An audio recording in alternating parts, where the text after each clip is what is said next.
총선 지나고는 저는 살짝 꺾이는 느낌? 흔히 말해서 상급지와 하급지 분위기가 좀 다른 것 같아요. 다음 단계는 뭐가 오냐면 이제 빠진 양이 많아질 거예요.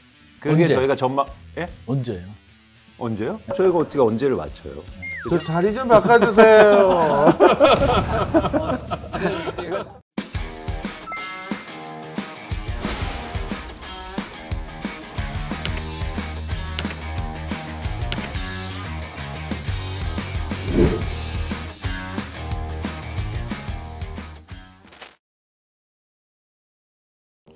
안녕하세요. 지식이 되고 돈이 되는 시간 부동산 클래스의 정재훈입니다. 자, 오늘은 총선 이후에 부동산 시장 전망 및 대응 전략에 대해서 한번 다양한 의견 듣는 시간을 갖도록 하겠습니다. 김인만 부동산 경제연구소의 김인만 소장님 모셨습니다. 어서 오세요. 안녕하세요.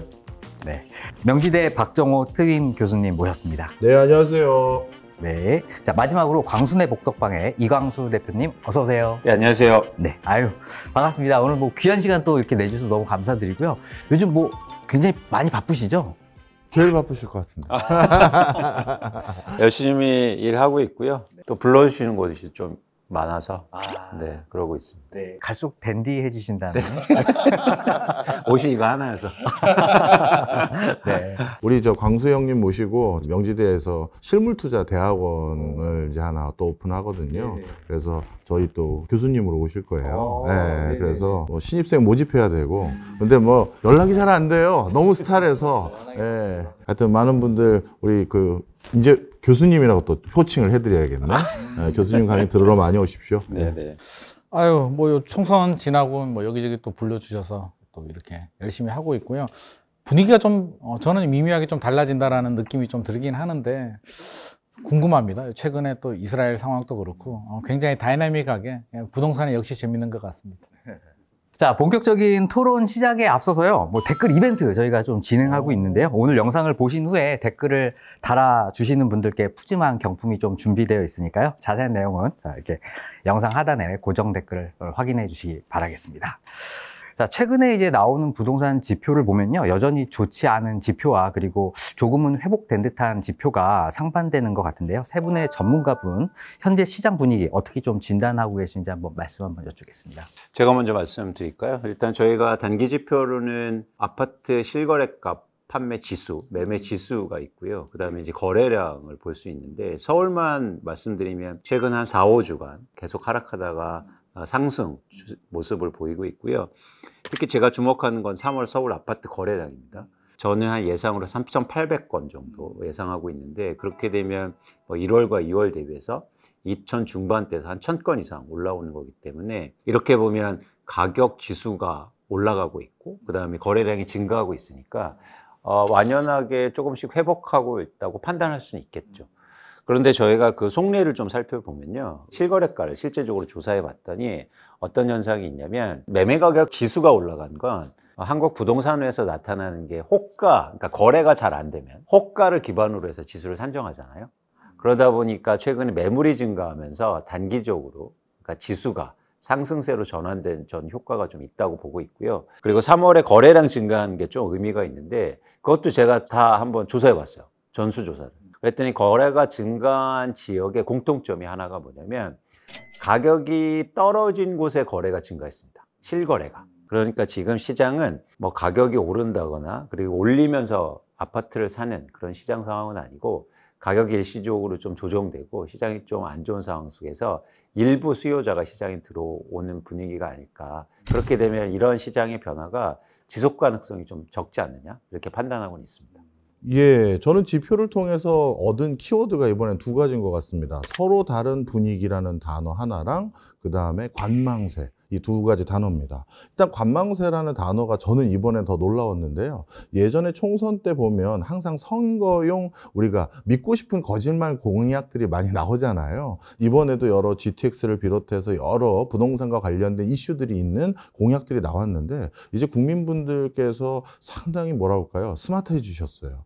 예전 같으면 이런 것들에 대해서 들썩들썩 반응을 하는 구간들이 있을 텐데, 이번엔 전혀 없었던 게 아주 특이점이죠. 지금 무슨 소리냐? 아닌지는 안 믿으신 거예요. 예. 그래서 선거 직전에는 거래량이 진짜 급감을 했고요. 그것은 총선 결과 보고 사자 이렇게 판단하신 것 같아요. 특히 이번에가 관망세라고 제가 진단하는 가장 큰 이유는 GTX 노선과 같은 것들이 있었을 때 원래 이런 새로운 철도 노선이 하나 생긴다고 하면 제일 먼저 급등하는 지역은 종점이라고 해야 될지 시작점이라고 해야 될지 끝에 있는 역입니다. 왜냐하면 이 끝에 있는 역은 그 근처에 있는 모든 지역 사람들이 이 역을 이용해야 되기 때문에 가장 역세권이 붐비고 그래서 집가 상승도 통상적으로 제일 많이 일어나요. 중간에 있는 역보다. 그런데 이 끝에 지점이라고 불리우는 지역의 거래량이라든가 매매 건수가 큰 변화가 없었거든요. 그러니까 이건 안 믿었다는 얘기가 되는 거죠. 그다음 두 번째, 아까 앞서서 우리 대표님께서 말씀 주셨던 것처럼 서울과 지방의 분위기가 다르고 흔히 말해서 상급지와 하급지 분위기가 좀 다른 것 같아요. 저는 이번 지표가 설명하는 건 이 두 가지였다 이렇게 보고 있습니다. 근데 저도 그러니까 시장을 말씀드리면서 교수님 말씀하신 저 단어를 못 찾았는데 저 단어가 정확한 것 같아요. 네. 뭐요? 관망세. 관망세. 네, 그 단어가 네. 너무 좋고 네. 나 그 단어가 참 안 찾아졌는데. 그걸 못 찾으셨어요? 관망세를? 그렇게 쉬운 단어를? 일단 저는 부동산 시장 상황을 좀 보면 이제 뭐 최근에 약간 관망세가 좀 느껴지긴 하는데요. 이제 총선이 중요한 이벤트이긴 했습니다. 이제 박정호 교수님께서 국민들이 안 믿었다라고 하는데 당연히 안 믿죠. 그럼 한두 번 속겠습니까? 그리고 공약 내용을 보면 GTX 이미 나왔던 얘기들이고요. 메가시티 당장 되겠나? 사실 실현 가능성 자체가 사실 국민들이 집값 상승에 대한 기대감을 느낄 만한 그런 공약들은 저는 별로 없었다고 봅니다. 그래서 공감을 좀 안 한 부분이 있고 제가 최근에 다녀온 지역이 송파구에 좀 다녀왔습니다. 잠실 엘스하고 이제 헬리오시티를 좀 체크를 했는데요. 저는 송파구가 굉장히 좀 서울에서는 좀 표준화되어 있고 최근에 헬리오시티도 9,510세대 새 아파트의 서울의 중산층 정도 완전 너무 잘 나지도 않지만 그래도 못 나지도 않은 좀 괜찮은 지역인데 다녀오니까 좀 두 가지 좀 재밌는 점을 좀 발견했는데요. 먼저 엘스를 가보니까 표면적으로는요. 2021년에 최고가가 27억까지 거래가 됐습니다. 그러다가 2022년 1차 하락이 왔을 때 10층 이상 기준으로 한 19억 정도까지 떨어졌다가 최근에 조금씩 올라서 24억은 거래가 됐더라고요. 그러니까 집주인들은 25억을 부르고 있습니다. 여기까지만 보면 올랐죠. 이제 부동산 사장님에서 재밌는 얘기를 하나 해주시더라고요. 실제로 27억은 우리가 최고가 27억이라고 하는데 27억은 어쩌다가 튄 거래다. 그 당시에 25억이 이제 주로 동이나 층에 따라서 24억도 있고 25억도 있는데 27억 거래가 됐을 때 분위기가 뭐지? 누가 거래를 한 거야? 라는 이야기가 나왔다는 거예요. 그러면 27억에서 24억이 아니라 25억에서 24억이고 25억 호가를 부르면 전고점 가까이 왔다는 겁니다. 현장 분위기는. 자, 여기까지만 보면 올라가는 거 아니야? 라는 생각이 드는데 속내를 살펴보면 총선 이후에 분위기가 좀 달라지고 있다. 총선 결과를 보니까 여서야 되네? 집값 상승에 대한 기대감이 좀 낮아졌죠? 금리 인하도 좀 될까? 올해 안 될 것 같죠? 기다려봐도 되겠다. 역시 관망세로 좀 돌아서고 있는 상황입니다. 잠실 분위기를 보면은요. 헬리오시티는 좀 더 달라요. 좀 거래가 좀 더 잘 되더라고요. 여기는, 이 동네는 왜 이렇게 잘 되는 거예요? 총선 이후 분위기 영향을 안 받는 거라고 하니까 부동산 사장님은 일단 아직까지는 받지 않고 있다. 왜냐하면 토지거래가 구역 대상도 아니고 잠실 가격이 올랐기 때문에 다음 단계인 헬리오시티로 들어오게 되고 아직까지는 그런 분위기예요. 전체적으로 본다면 총선 지나고는 저는 살짝 꺾이는 느낌? 아까 이광수 대표님이 거래량을 말씀하셨는데 3월 거래량 굉장히 높게 나왔잖아요. 저는 이 흐름이 이어지기는 좀 힘들 것 같아. 최근에 분위기를 보면 아마 한 5월, 4월, 5월 거래량이 나오면 저는 다시 한 2,000건대로 내려가지 않을까 생각이 됩니다. 근데 아까 김희만 소장님 되게 흥미로운 말씀하셨는데 중개소 사장님이 27억은 좀 일회성이다 말씀하셨잖아요. 그럼 19억 떨어진 것도 일회성이에요. 그럴 수도 있죠. 네, 그러니까 19억에서 24억 올랐다고 해서 엄청 올랐다고 표현하는 것도 사실 그때 그 한 건으로 떨어진 거기 때문에 지금 많이 오른 것도 사실 아니다. 그렇게 표현할 수도 있는 거 아닙니까? 그렇게 표현할 수도 있죠. 그럼 19억이 많이 떨어졌다라고 하면 물론 몇 건이 거래가 되면 한 건이 아니라 여러 건이 거래가 되긴 했습니다. 19억, 20억이니까 작년보다 1년 전보다 올라간 거는 사실이죠. 1년 전에 사실 많이 떨어진 거는 맞잖아요. 그건 사실인데 불확실성 때문에. 저희가 통계적으로 보나 실제 시장을 보면 말씀하신 게 되게 중요해 보이는데요. 왜냐하면 거래가 동반하지 않는 가격은 저희가 거기가 신뢰를 크게 볼 수 없다는 거죠. 그래서 지금 한국의 부동산 가격이 막 크게 올랐다가 엄청 빠지고 또 엄청 오른 것처럼 느껴지지만 이제 거래가 특히 빠질 때 빈번하지 않았기 때문에 저는 어떤 규정을 하냐면 최근에 저는 집값이 안 빠졌었다고 생각해요. 안 빠졌다. 그러니까 왜 이게 중요하냐면 2022년 말과 2023년 초에 그렇게 빠지잖아요. 그때가 거래량이 크게 동반되지 않았기 때문에 저는 한국의 집값이 최근에 많이 빠졌냐? 저는 그거 아니라고 보고 있습니다. 아니 그러려면 빠진 건 빠진 거잖아요. 그러니까 불확실성이 커지고 또 많은 집주인들이 아 이게 진짜 대한민국이 끝났다라는 분위기 아니면 우리가 전 재산이 아니면 막 던지진 않잖아요. 일부 빠진 거래가 이제 거래가 되긴 했는데 거래량이 적긴 하죠. 하지만 그 사실 자체를 안 빠졌다라고 규정해 버리게 되면 그러니까 빠졌다고 빠진 회복을 하는 양이 거지. 별로 없었다. 양은 별로 없어. 그래서 다음 단계는 뭐가 오냐면 저희가 전망도 하겠지만 이제 빠진 양이 많아질 거예요. 그게 언제? 저희가 예? 언제요? 언제요? 네, 언제 많아지냐고. 아니, 그 조건이 있죠. 네. 그러니까 언제로 얘기할 수는 없는 거고. 네. 김원수는 그렇지 않습니까? 저희가 어떻게 언제를 맞춰요? 네. 저 자리 좀 바꿔주세요. 이거 다시 얘기하고 전망할 때 다시 얘기하고. 알겠습니다. 저도 한 말씀 코멘트 네네. 간단하게 하면 일단 첫 번째로 우리가 주의해야 될 게 뭐냐 하면 그 19억 매물이 또 나오면 반드시 전화를 달라고 연락을 해야 된다는 게 중요한 겁니다.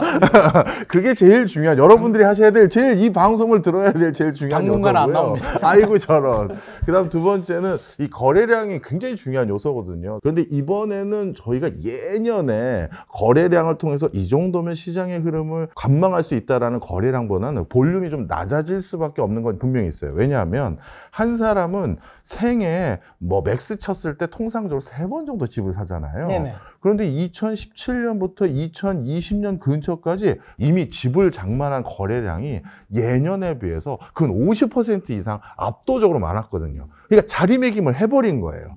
그런 게 바로 요 근처인데 불과 2, 3년 만에 어떤 분은 물론 5년 정도 되겠지만 5년 만에 또 다시 이렇게 왔다 갔다 집을 수입한다는 건 굉장히 빠른 거거든요. 이 부동산이라는 것은. 그렇기 때문에 요번에 우리가 어떤 변화를 진단할 때는 예전보다는 거래 볼륨감을 작게 잡아도 된다. 네.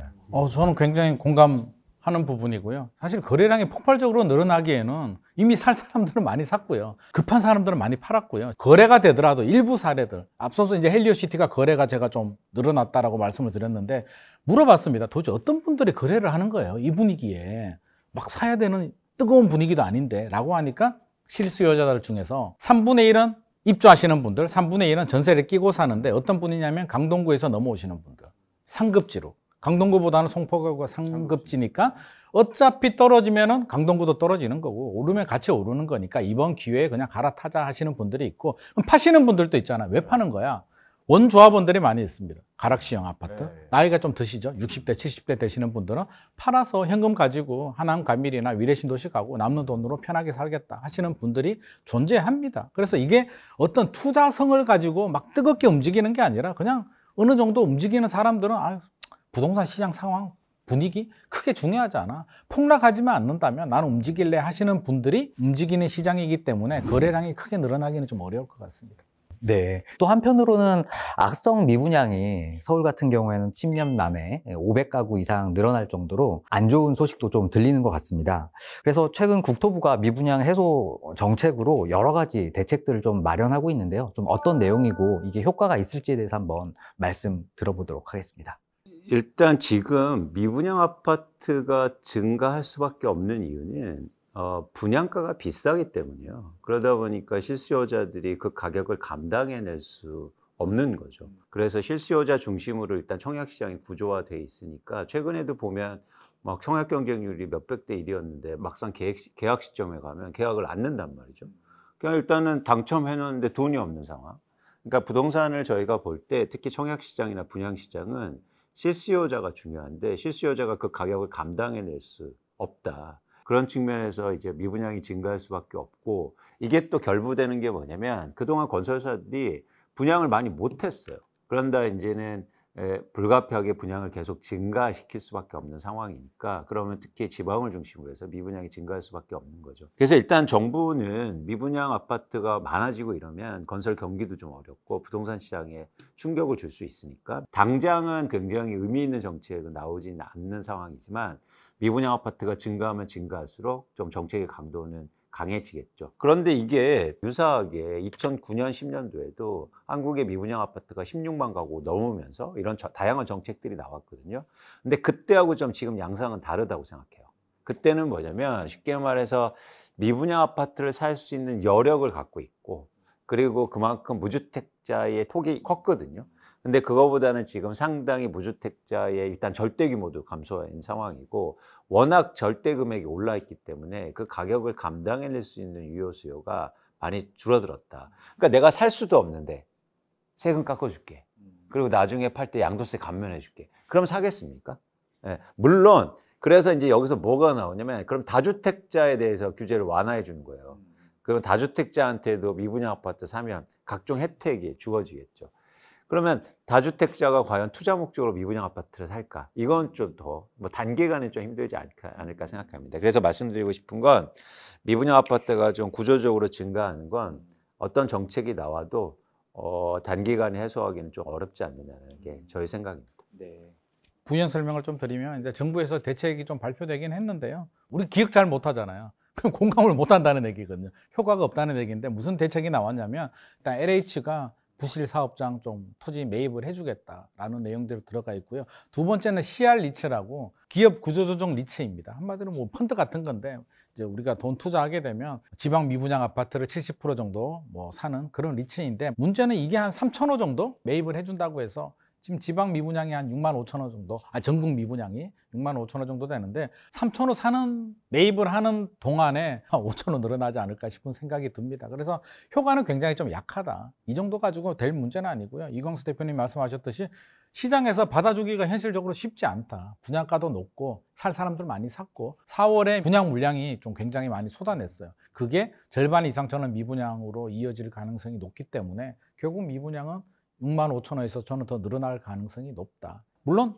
이광수 대표님 의견을 좀 살짝 또 반박을 하자면 과거에 뭐 보다 지금이 더 여력이 안 된다라고 하는데 저는 과거에도 여력이 좋았을까? 2008년도, 2009년도에도 집값 많이 올랐고요. 우리 집 사기 좋았던 시절은 저는 없었다고 보거든요. 우리 부모님 세대는 집 사기 좋았을까요? 그때는 또 대출이 안 나와서 힘들었고 조선시대도 아마 집 사기 힘들지 않았을까 싶은 생각이 듭니다. 그래서 기회가 되고 오를 것 같으면 용기를 내보는데 지금 희망이 안 보이기 때문에 지방에 있는 실수요자들조차도 위축이 되지 않나 하는 생각이 듭니다. 그 서울 시내의 미분양 물건이 지금 어디 있는지를 좀 제가 그 사이에 잠깐 살펴봤더니 강북구 미아동에 2건, 그 다음에 동대문구 이문동과 그 용두동 이쪽에 2건, 그 다음에 구로구의 오류동 이런 지역에 많이 있고요. 마포구에 하나 있는 건 노고산동에 있는 건데요. 흔히 상급지로 분류되는 건 아닙니다. 그런데 이런 지역들의 매물들 같은 경우는 반등을 좀 하거나 소화가 될 때 가장 중요한 시드머니를 제공해 주는 건 사실은 정책자금이에요.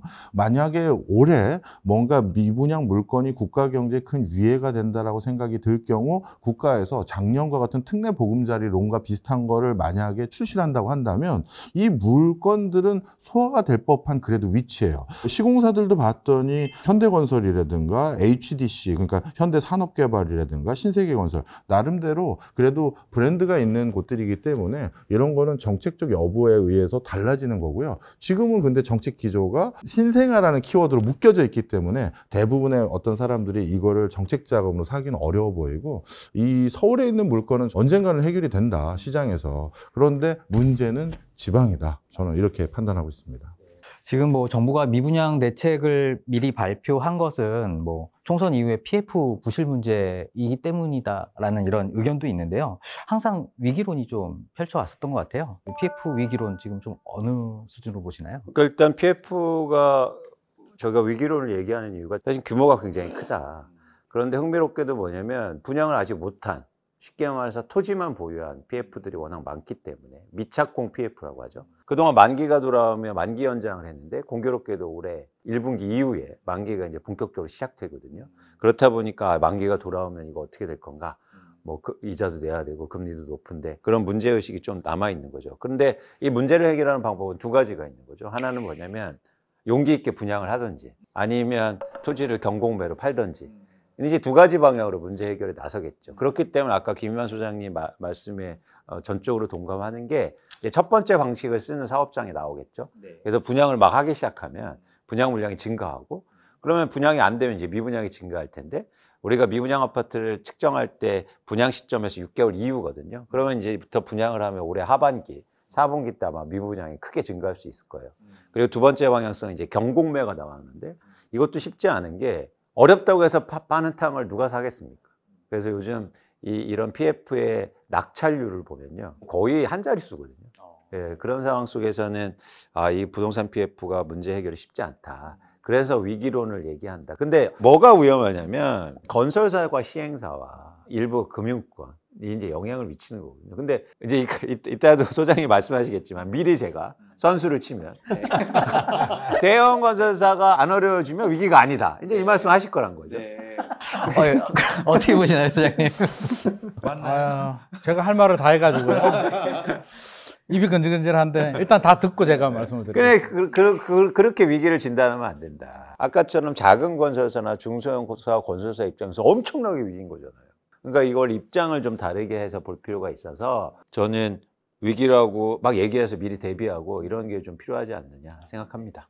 일단은 위기에 대한 좀 정의가 좀 필요하긴 할 것 같습니다. 그래서 이제 우리가 생각하는 위기론, 뭐 제가 생각하는 위기론이 될 수도 있는데 우리가 IMF 외환 위기도 겪었고 뭐 보험사나 증권사들 일부 옛날 저축은행 사태처럼 그런 걸 저는 진짜 위기다라는 생각인데 아마 그렇게 가기까지는 아마 정부가 좀 적극적으로 개입을 할 것 같고요. 그러면 그게 없으면 위기가 아니냐? 저는 그렇게 보지는 않습니다. 위기가 없다라고는 제가 말씀드리지 않습니다. 위기론의 정의가 좀 달라질 뿐이고요. 말씀하신 것처럼 중소건설사들 굉장히 힘들죠. 이광수 대표님께서 이제 말씀을 해주셨는데 해결할 수 있는 방법이 이제 건설사 입장에서 본다면 용감하게 분양을 하는 방법. 근데 지금 용감하게 분양했다가 용감하게 그냥 물에 빠져 죽습니다. 그래서 사업을 못하는 땅에 대해서 이제 경공매로 넘겨야 되는데 그걸 받아줄 수 있는 없습니다. 제가 볼 때는. 왜? 아니 일군 대형 건설사들도 지금 PF에 수조 원이 물려 있는데 지금 그 땅을 굳이 저렴하다는 이유만으로 구입할 수 있는 사람은 없고요.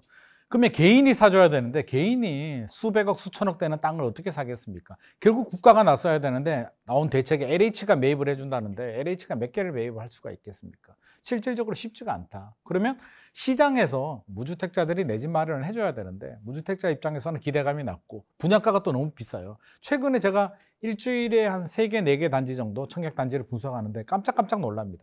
지방 중소도시들도 전용 8사 분양가가 5억 원 이하는 나오지가 않습니다. 다 5억이 넘어요. 그러면 서울 같은 경우는 이제 대지비가 60%, 건축비가 40%, 30% 정도인데 최근에 지방을 보니까 건축비가 75%, 80%까지 올라갑니다. 결국 건축비가 이렇게 올라간다는 얘기는 지방의 분양 가격이 다 올라간다는 얘기고 지방의 수요자들이 받아들이기에는 굉장히 무리다. 그러면 건설사들이 헐값에 분양을 해야 되는데 그게 가능하겠습니까? 여러 가지 악조건들이 물려있기 때문에 건설사들이 1년, 2년 버티기는 좀 어려울 것 같습니다. 그러면 제가 볼 때는 결국에는 정부가 과거처럼 공격적인 규제 완화, 뭐 세제 혜택, 양도세 면제라든지 이런 카드가 저는 나오지 않을까. 나와야 지금이라도 그나마 골든타임이 남아있을 때 어느 정도 좀 소화를 할 수 있지 않을까 생각을 합니다. 근데 저도 사실 공공기관 출신이거든요. 그러다 보니까 이 부분은 좀 바로 잡아야 되는데 국가에서 어떤 그 일을 할 때 2가지 축으로 고민을 하시면 됩니다. 새로운 걸 기획하는 업무들이 있고요. 유지, 관리, 처리하는 업무가 있어요. 근데 새로운 걸 기획하는 업무 때는 정권이 바뀌면 그 기획자들이 다 새로 들어오죠. 예, 청와대 다시 다 입각하고 장관 바뀌고. 그래서 그 기획이 잘 되느냐 못 되느냐는 선거 결과에도 영향을 받기도 하고 그리고 그 기획자들의 역량이나 어떻게 보면 가치관에 따라서도 또 성패가 좌지우지 되는 게 사실입니다. 그런데 이 위기를 관리하고 해결하고 그다음에 위기로 불거지지 않게끔 무마하는 작업은 말 그대로 관료들이 하거든요. 쉽게 얘기해서 늘 공무원들이 해요. 이분들은 정권이 바뀌었다고 해서 공무원 숫자가 갑자기 달라지는 게 아니에요. 그래서 이런 위기들을 같은 경우는 기획 업무가 아니거든요. 수습하고 관리하는 건데 그런 차원에서는 늘 했던 일이에요. 그래서 이 위기가 불거지느냐 안 불거지느냐가 제일 중요한 요소는 위기임을 인식했느냐, 인식하지 못했느냐가 중요해요. IMF 외환위기 때는 단기 외채가 이렇게 많이 발행됐고 그래서 국고가 부족했는지 몰랐기 때문에 우리가 사단이 난 것이고 근데 지금은 금감원 원장, 한은 총재, 그다음에 기재부 장관 이 다 모여다니면서 뭘 같이 해보자라고 하잖아요. 그 얘기는 일단 위기로 알기 때문에 야 처리해 하면 우리나라에서 그 처리를 할 수 있는 역량이 있어요. 그래서 이게 국가의 위기는 아니다 이렇게 말씀을 드리고, 그러면 누구의 위기냐? 개인들에게 위기일 것 같아요. 아까 우리 박사님께서 말씀 주신 것처럼 이미 조성 단가가 너무 올라가서 이제는 건설회사도 미분양을 처리하고자 해서 가격을 낮춰주려고 해도 낮춰줄 수 없는 구간이 돼버린, 그러니까 금액 자체가 높아버린 게 있고요. 그 다음에 지역에서의 어떤 투자의 미래성 이런 것들이 옛날 같지 않을 거다, 이런 인식들이 너무나도 공감대가 커지면서 이 지역에 있는 미분양 물건은 이복현 금감원장이 상당 부분 옥석을 가릴 때 지방 것들은 상당히 투자 손실을 보시는 분들이 늘어날 것 같아서 그 부분은 좀 제가 걱정이 됩니다. 네, 뭐 말씀처럼 금융감독 원장께서는 옥석 가리기를 이제 2, 3분기에 시작을 하겠다라고 말씀을 하셨는데, 옥석 가리기 어떻게 진행이 되고 또 효과는 어느 정도일지 어떻게 생각하실까요? 이 구조조정할 때 옥석 가리기란 말이 되게 많이 나오는데요. 저는 이제 제안을 하나 드리자면, 지금 부동산 PF의 가장 큰 문제는 옥이 아니고 석이에요. 왜냐하면 옥석을 가려서 옥만 지원해 주겠다 이런 식으로 나오거든요. 아까 교수님 말씀하신 거 전적으로 공감하는데, 그러니까 예상치 못한 일이 벌어졌을 때 위기가 발생하죠. 그게 대표적으로 강원도에 있었던 그런 PF 문제였습니다. 금액은 적었지만 금융시장에 큰 타격을 줬거든요. 예, 그런데 레고랜드 사태라고 저희가 하면 안 됩니다. 왜냐하면 레고랜드가 문제를 일으킨 건 아니거든요. 레고랜드 사장이 제 친구였기 때문에 아주 친하죠. 굉장히 싫어합니다. 친구라고 또 그렇게 말씀하시는 거예요? 굉장히 싫어합니다. 레고랜드가 한 일이 아닌데. 예, 어쨌든. 그러니까 그때는 2천억 원으로 우리나라 금융시장이 얼잖아요. 근데 위기는 또 다른 종류의 위기가 있어요. 그게 뭐냐면 회색 골프소라는 건데, 알아도 당해요. 그러니까 그게 아까 교수님 말씀하신 건 블랙스완이고 과거에 없던 일이고, 알아도 당할 수 있단 말이죠. 그러니까 사실은 저는 부동산 PF가 워낙 규모가 크기 때문에 저희가 예상치 못한 위기가 아니었음에도 불구하고 알면서 당할 수도 있다. 그래서 이게 중요해요. 옥석 가리기를 하는데 옥석을 가려서 옥을 지원해 주는 게 아니라 과거처럼 석을 지원해 줘야 된다. 그거에 대해서 되게 잘 하셨으면 좋겠다. 개인적으로 그런 말씀을 드립니다. 옥보다 석을 먼저 지원해야 된다고 말씀드렸는데요. 석 지원하다가 옥이 석이 되지 않을까요? 지금 대형 건설사들도 굉장히 힘든 상황인데, 그럼 석이라고 하면 이제 지방 중소 건설사들 다 있는데 정부가 모든 석을 다 가려낼 수는 없는 부분이. 제가 왜 그러냐면 이건 부동산의 특징인데, 네. 부동산 사용 가치가 있잖아요. 그래서 석이 일단 해결되기 시작하면 사람들이 옥에 대한 관심이 커져요. 그러니까 무슨 얘기냐면 지금 석이라는 게 지방 미분양을 말씀하시는 거예요? 그렇습니다. 네네. 지방 미분양이나 지방 PF 엄청 나쁜 거. 그렇죠, 그렇죠. 그러니까 그렇게 되면은 그럼 사람들이 예를 들어서 땅 살려는 사람들, 지방에 이런 거 정부가 사주면 내가 살 거 이제 없어지는 거 아니야? 이런 생각이 든단 말이죠. 그러면 이제 사람들이 옥에 대한 관심은 시장에서 자연스럽게 생겨요. 옥만 해주면 이건 끝나는 겁니다. 근데 규모가 너무 크기 때문에 영향이 클 수 있다. 이거는 뭐 제 개스인데요. 뭐 해결 방법 중에서 이광수 대표님이 말씀하신 것처럼 석부터 지원하면 옥까지 반등하는 거, 그건 당연한 건데, 이복현 금융감독원장은 석은 상당히 많은 손실을 감내하더라도 누군가가 책임을 물고 없애버리려고 할 것 같고, 옥만 살리려고 하는 것 같아요. 그 이유가 옥뿐만 아니라 석까지 다 살린다는 건 선거에서 굉장히 유리한 거거든요. 모든 사람들을 다 지원해 주겠습니다. 지방에서도 호재로 작용할 수 있어요. 그런데 그거를 선거 전에는 어떻게 할지 가이드를 제공하지 않고 선거 뒤까지 미뤘다는 건 아까 두 분이 말씀하신 것처럼 이번에 부동산 PF 문제 규모가 굉장히 크거든요. 그러니까 정부 입장에서도 이걸 다 감내하기에는 이것도 상당히 정부가 출혈을 해야겠는데 생각을 했는데, 그럼 출혈을 하지 말고 선거 끝나고 처리하자라고 결정을 했다는 건 그 얘기는 석은 일부 날리겠다라고 판단한 걸로 짐작이 됩니다. 그렇게 판단하면 문제가 커질 수 있다고요. 커질 수도 있는데, 저는 박정호 교수님 의견에도 굉장히 공감하는 부분이, 석을 살릴 것 같으면 총선 전에 이미 포퓰리즘으로 이미 발표를 했을 것 그럴 같고, 것 같아서. 대한민국이 지금 옥과 석을 다 살리기에는 현실적으로 어렵다. 이 PF 문제가 건설사의 문제잖아요. 따지고 보면 자기들이 민간 사업을 하다가 지금 문제가 생겼는데, 전세 사기 문제도 지금 정부가 해결을 못하고 있는데, 돈 벌려는 이익 사업에 대해서 부실이 생겼다고 해서 정부가 개입을 해야 되는데, 정부는 어떤 기준으로 개입을 할까요? 제가 금감위원장이면 두 가지를 볼 것 같습니다. 하나는 애들 때문에, 이 PF 때문에 국가 경제가 어떤 영향을 받지? 금융시장이 뿌리채로 흔들릴까? 이걸 차단을 해야 되는 게 첫 번째 목적일 것 같고요. 두 번째는 시장의 수요자들 어떤 반응을 줄까? 투자 심리의 급격한 위축, 순식간에 파도가 칠 수도 있거든요. 그러면 예를 들어서 일군 건설사들, 이름만 들어도 아는 건설사가 위기가 생기고 법정 관리에 들어갔다. 어떻게 될까요? 대기업이 이건 답이 없다.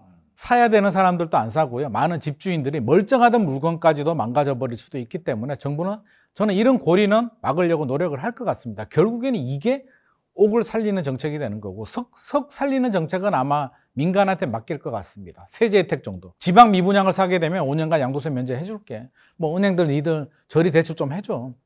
그 정도에서 민간에서 소화하도록 좀 내버려 둘 것 같고요. 옥에 대해서는 저는 이런 파국을 막으려면 이런 지원책은 좀 나오지 않을까 생각이 됩니다. 안타깝지만. 네. 옥석 가리기에 대한 어떤 기준 마련도 좀 필요할 것 같고요. 그러면 이제 총선 이후에 어떤 분위기가 좀 반전될 거다라는 이런 의견도 있는데, 어떤 정책이 앞으로 좀 나올 건지에 대한 말씀 한번 좀 부탁드릴게요. 총선 이후에 반전이 될까요? 제가 한번 찾아봤어요. 21대는 도대체 결과가 어떻게 했나.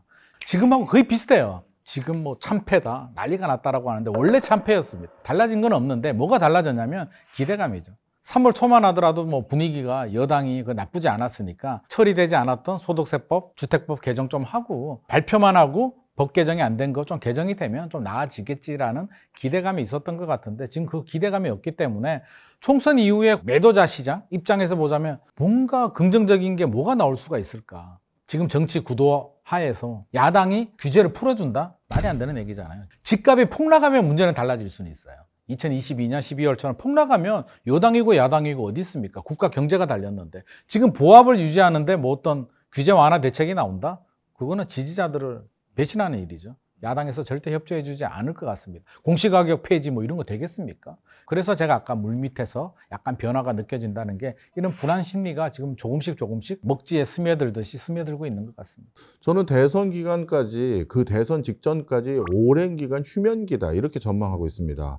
지금 어떻게 보면 여당 측에서 부동산 정책으로 총선에서 이미 본인들이 얘기한 게 있거든요. 재건축 재개발과 관련된 법안 개정 필요한 부분도 있고, 세종시 이전도 또 꺼냈어요. 그것도 헌법소에서도 안 된다고 한 거를. 그 다음에 부동산 세제, 아까 공시가격 그 부분까지 포함돼서 이런 것들 다 야당의 동의가 필요한 건데, 야당에서 반대한 내용들이 많이 있거든요. 세종시 이전이야 야당도 동의했다 하더라도 헌법재판소에서 딴소리 한 거니까. 자, 그러면 본인들이 공약에서 얘기해 놓은 것도 지금 수습이 안 되는데 부동산에 대한 추가적인 이슈를 던진다? 이거는 오히려 악재일 가능성이 많고요. 그러다 보면 자연스럽게 부동산은 가장 큰 파도가 돌아오는 대선 직전까지는 휴면기로 상당히 거래량이 자잘하면서 그때까지 이어질 가능성이 많아 보이고, 단 뭔가 급락할 기조가 있다. 중동에서 문제가 터졌거나 금리가 상당 기간 고금리가 유지된다. 그럴 경우에는 또 지난번처럼, 작년에 사실 부동산이 오를 이유가 없었어요. 그런데 특례 보금자리론으로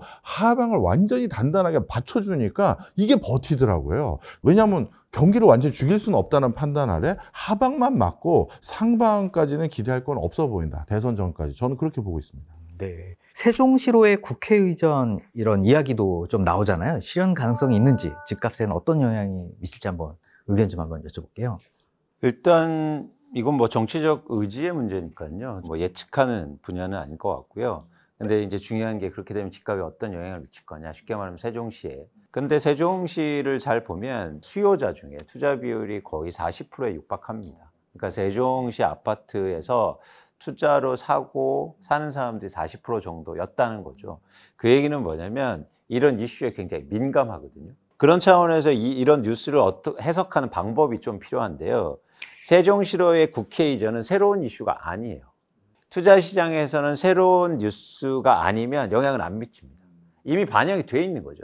2020년도에 국회 이전을 한다고 그래서 이미 다 샀어요. 그때 가격이 가장 많이 올랐고. 그래서 이런 뉴스가 나와도 최근에 뭐 거래도 오히려 더 안 되고 가격이 오히려 빠지고 있거든요. 그래서 그런 차원에서는 국회 이전의 뉴스와 이게 실현 여부하고는 다르게, 이것 때문에 세종의 부동산 시장이 크게 바뀌기에는 좀 어렵지 않느냐 보고 있습니다. 근데 다른 이슈가 나오면 달라지겠죠. 용산이 이제는 세종시로 이전한다더라. 행정부가 이전한다더라. 아니면 저희가 예상치 못했던 뭐 헌법재판소, 법원이나 일부 대기업들이 뭐 거기에 이전한다더라 이런 얘기가 다른데 이 국회 이전에 국한돼서 말씀드리면 좀 한계가 있지 않느냐 보고 있습니다. 저도 동의하는 부분이고요. 간만에 또 이게 동의를 하게 되는데 뭐 저는 개인적으로 빨리 이전했으면 좋겠다. 우리 삶에 무슨 국회가 무슨 도움이 되냐. 안 보이면 오히려 더 좋지 않을까. 너무 강하게 말씀하시는 왜냐하면 지금 굉장히 비효율이 있어요.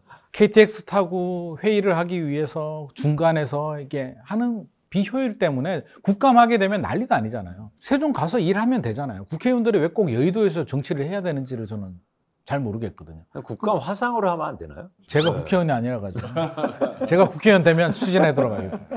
근데 여당이고 야당이고 사실 안 한다고 할 수는 없어요. 또 충청권의 표심이 있기 때문에 일단 말은 했습니다. 그러면 굉장히 시간을 두고 대선에도 사용을 하고 그 다음 대선까지도 아마 10년 이상의 저는 시간이 필요하리라고 보여지고요.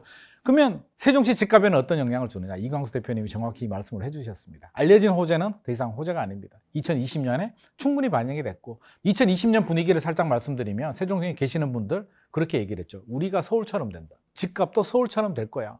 지금 빨리 사야 돼라고 했는데 지금은 그런 분위기는 아니기 때문에 실제로 그렇게 올랐어요. 많이 올랐죠. 그 후에 이제 또 많이 조정이 되기도 했기 때문에 당분간은 이게 뭐 크게 세종시 부동산 시장에는 큰 영향을 주지는 않을 것 같습니다. 그 세종시에 거주했던 사람으로서 말씀을 드리면 실질적으로 우리나라에서 가장 땅에 투자를 해서 급진적한 어떤 성과를 냈던 땅들의 공통점이 있어요. 국가가 기획했던 땅이라는 거예요. 강남이 대표적이고요. 원래 강북에만 사람들이 살았는데 강남을 국가가 기획했고 울산, 그 가난한 어촌마을, 포항도 마찬가지고 전부 다 국가가 기획을 했던 곳은 가장 급격한 집가 상승이 이루어졌어요. 바로 그것에 대해서 세종시 원래 있었던 연기군 주민뿐만 아니라 충청도민들도 다 알아요.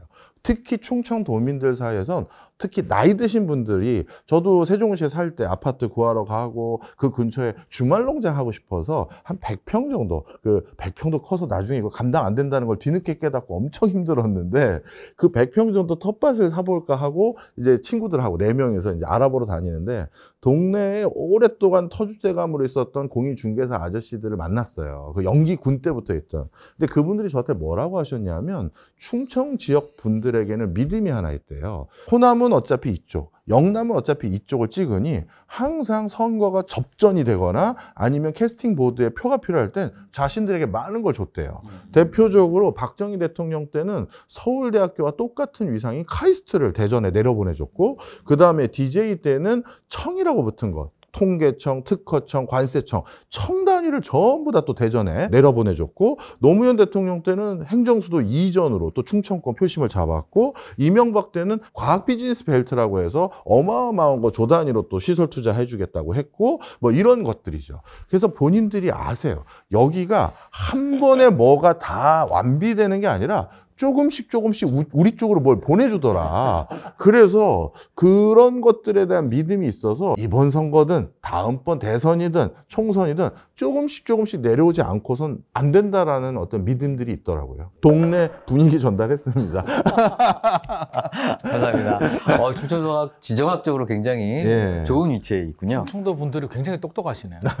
근데 이 점에서 되게 흥미로운 게 있는데 대한민국 부동산을 얘기할 때 이 정치 얘기를 안 할 수가 없잖아요. 그러니까 근데 사실 예를 들어서 이런 거죠. 미국에서 이제 미국도 대선을 앞두고 있는데 누가 되면 어느 동네가 오르고 뭐 부동산 이런 얘기 안 합니다. 근데 주식시장에서 그 얘기 해요.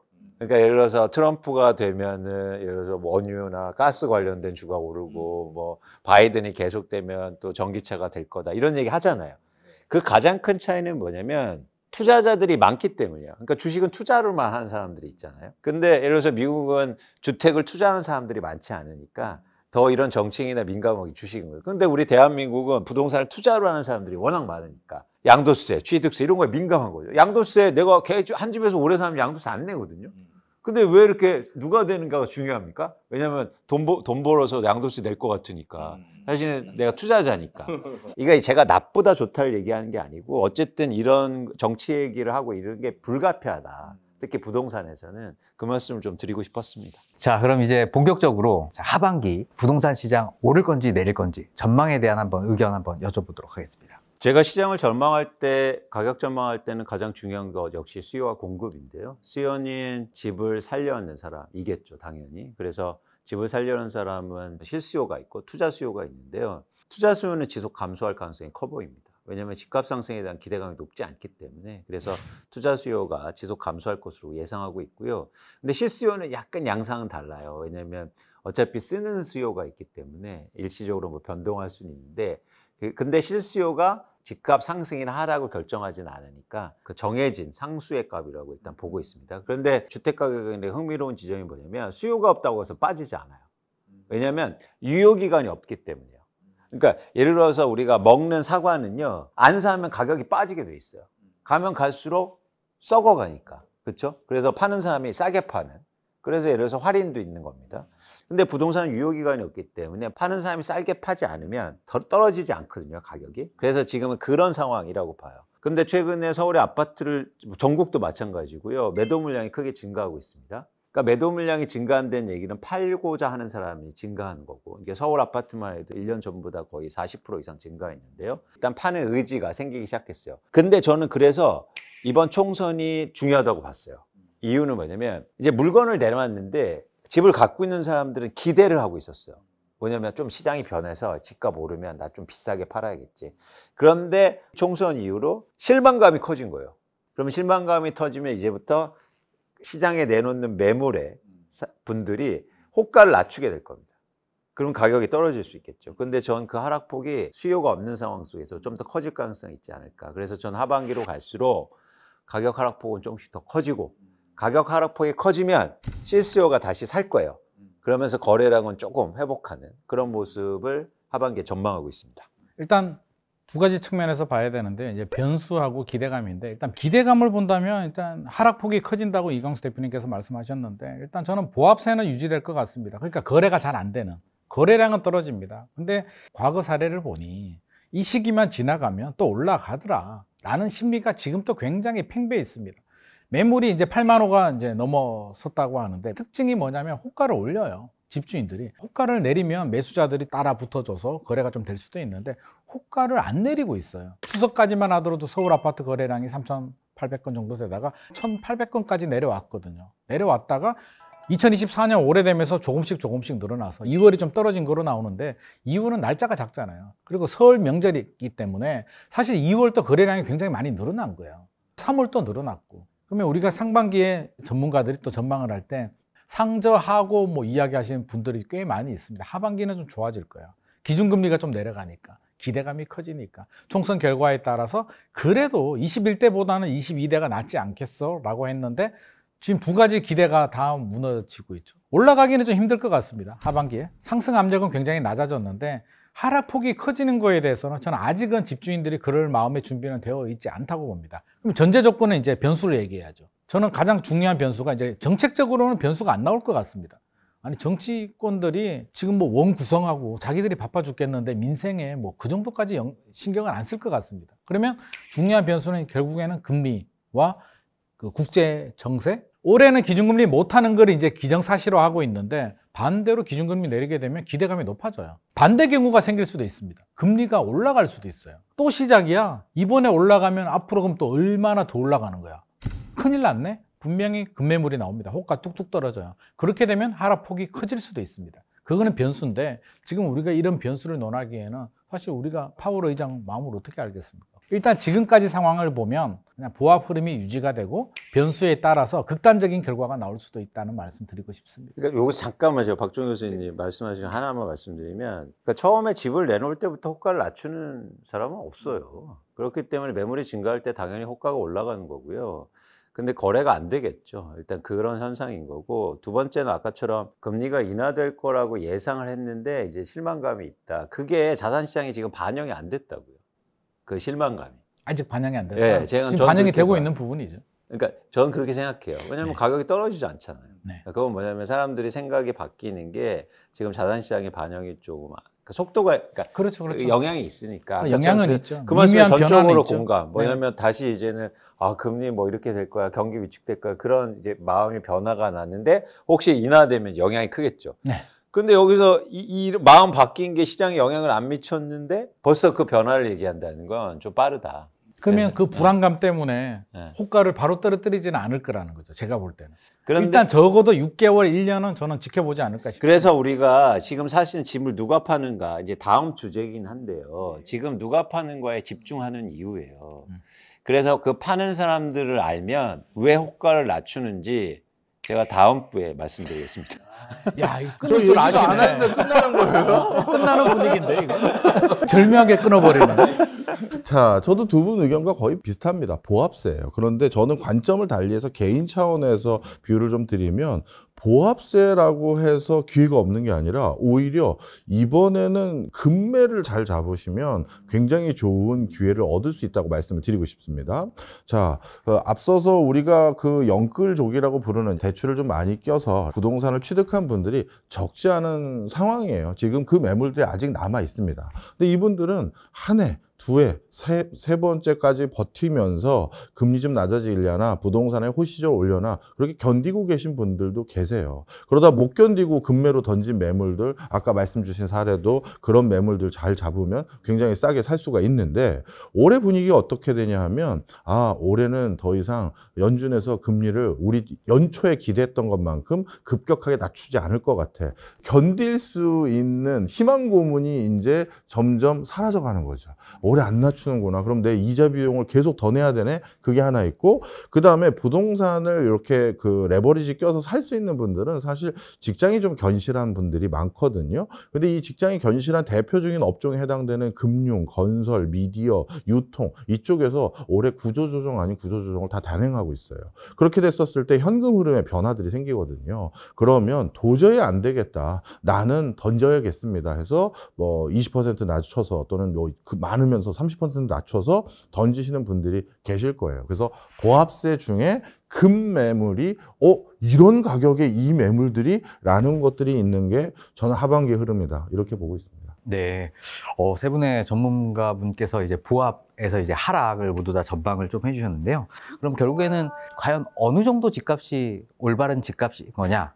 뭐 적정 가치에 대한 얘기를 한번 좀 여쭤봐야 될 것 같아요. 그러니까 그 적정 가치가 10%냐 20%냐 30% 하락을 얘기하기는 힘들죠. 그걸 정확히 측정하기는 어렵고요. 심지어 뭐 주식이나 부동산 다 마찬가지입니다. 절대 수치를 저희가 예측할 수는 없는 건데 집값이 충분히 떨어졌으면 다시 수요가 생겨날 수밖에 없어요. 특히 부동산은. 왜냐하면 사용할 수 있기 때문에. 사실 그 시점이 충분히 떨어졌을 때다. 그래서 저는 계속 얘기 드리는 게 거래량인데 집값이 떨어졌을 때 거래량이 추세적으로 증가하면 그때가 집값의 바닥이라는 거고 쉽게 말하면 그러면 그때부터 수요가 다시 증가해서 집값이 오를 수 있다고 판단하는 거죠. 그래서 여러분들이 가격을 보실 때 그 가격대에 살 사람이 다시 생겨나고 누군가 사기 시작하느냐 이걸 보시면서 시장 판단하는 게 맞지 않을까 생각합니다. 저는 집값이 어떤 추세로 가는 게 가장 적정하냐 하는 그 기준점을 하방은 물가 상승률을 추종하면 왜냐하면 집도 조성 단가라는 게 들어가니까 그게 하방이라고 생각하고요. 그리고 상방은 물가 상승률 더하기 실질 경제 성장률. 그러니까 이 두 개를 합치면 명목 경제 성장률이 되겠죠. 왜냐하면 경제가 성장해서 내 소득이 늘었어요. 그럼 지불여지가 더 생긴 거잖아요. 그러면 조성 단가가 올랐지만 거기에다가 건설회사든 아니면 뭐든 간에 우리는 이런 혜택이 있습니다. 커뮤니티가 좋아요. 프리미엄으로 얼마 더 내시면 어떨까요? 이런 것들의 구매력이 받쳐주니까 상단은 그래서 실질 경제 성장률까지 합친 것들이 어떻게 보면 집값의 상단. 저는 그렇게 항상 봐왔어요. 제 개인적으로는. 그런데 2017년부터 2020년까지는 어마어마하게 올랐기 때문에 당분간은 더 안 오르면 예를 들어서 저는 2026년 즈음 되면 이제 정상 가격이 온다. 안 오르고 그때까지 버티면. 왜냐면 지금 물가가 너무 높잖아요. 그러니까 가파르게 조성 단가가 올라가서 이제 아파트 지으려면 이 정도 금액 드나 봐. 이런 수준까지 가서 저는 2026, 7 그 정도까지 이 상태가 유지되면 이제 적정 단가가 된다. 이렇게 봅니다. 일단 정의를 해야 될 건 지금 집값이 적정하냐, 그러니까 뭐 감당할 수 있는 수준이냐, 우리 PIR이나 본다면 사실 2020년, 2021년에 많이 올랐고요. 사실 버블이 발생한 건 아마 다 인정하는 부분입니다. 그러면 버블이 제거가 됐느냐, 버블이 아니면 아직도 남아있느냐가 이제 지금 중요한 포인트가 될 것 같고요. 최근 2023년 1월부터 이제 어느 정도 반등을 하면서 사실 저는 완전히 제거되지는 않았다고 봅니다. 버블이 남아있다라고 하면 이제 두 가지 방법이 있겠죠. 이 거품을 어떻게 제거하는 거지? 하나의 방법은 교수님 말씀하신 것처럼 시간이 지나는 방법. 우리 화폐 가치가 또 떨어지니까요. 그러면 인플레이션이 반영이 되면서 시간이 좀 더 필요한 방법이 있고요. 그러면 2026년이 될지 2028년이 될지 그때까지 그냥 보합세 흐름 한 2028년, 2030년 정도 되면 2020년 가격이 비싼 가격일까요? 더 이상 비싼 가격 아니죠. 그동안에 건축비는 천정부지 올라가 있고 입주 물량은 부족해져 있을 것이고요. 전세 가격은 올라가 있으면 더 이상은 아닙니다. 두 번째 방법은 어떤 변수가 있을지는 모르겠으나 전혀 예상하지 못하는 어떤 트리거 변수가 생겨서 케어패 당하는 방법.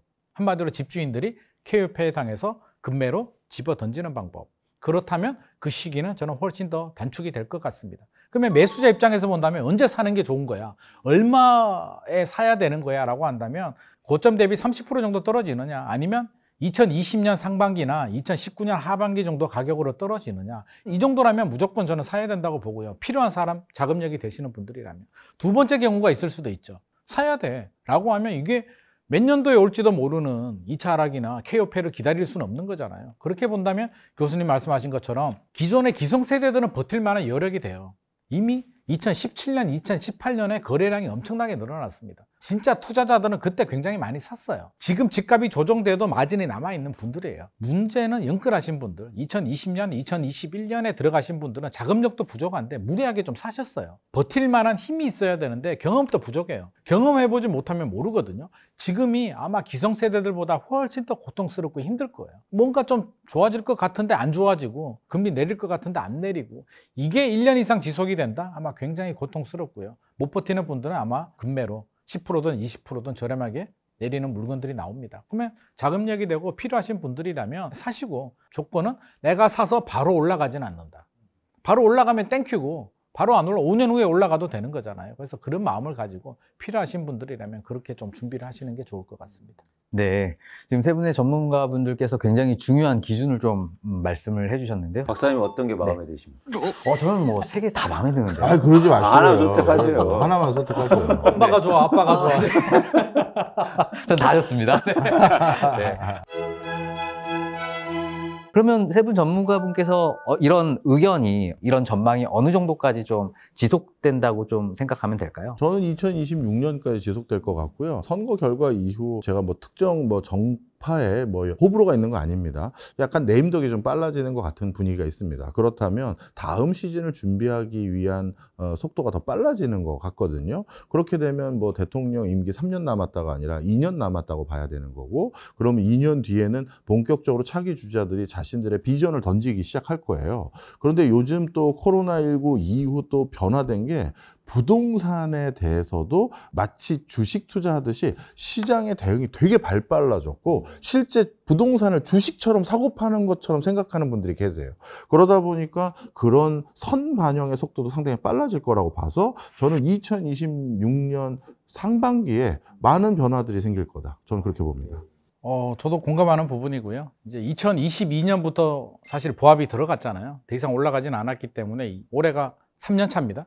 올해 지나고 2026년이면 5년 정도 됩니다. 과거 사례를 보더라도 조정이 5년이면 특히 서울 기준에서는 굉장히 긴 시간이에요. 그렇게 본다면 2025년, 2026년이 굉장히 중요하고요. 또 반대로 무리하게 투자하신 분들한테는 굉장히 고통의 시간이 될 수도 있고요. 또 기회를 노리는 분들한테는 또 기회의 시간이 될 수도 있는 중요한 시점인데 12라운드까지 마지막까지 버티기는 사실 쉽지 않을 것 같아. 그렇다면 중간에 8라운드 정도에 케어되지 않겠냐. 케어되고 빨리 끝나고 다음 경기를 준비하는 게 맞지 않을까. 그렇게 본다면 저는 2025년, 2026년이 굉장히 중요한 시기가 될 것이다. 우리 모두 여기에 대해서는 좀 준비를 하고 해야 될 것 같습니다. 이제 과거보다는 어쨌든 한국의 부동산 사이클이 좀 빨라졌다고 일단 보고 있고요. 그래서 변화가 좀 생각보다 빨리 올 수 있다. 근데 이제 조건입니다. 뭐냐면 예를 들어서 제가 예상한 대로 집값의 하락폭이 좀 커지면 변화가 좀 빨리 오겠죠. 그런 시점을 정확하게 저희가 예측할 수는 없지만 그런 조건이 있고, 만약에 저는 하락폭이 더디거나 김만수 선생님 말씀하신 대로 상당기가 오랫동안 보합으로 가면 회복도 그리고 상승도 굉장히 오래 걸릴 것 같다. 그리고 지지부진한 상황이 유지되지 않을까.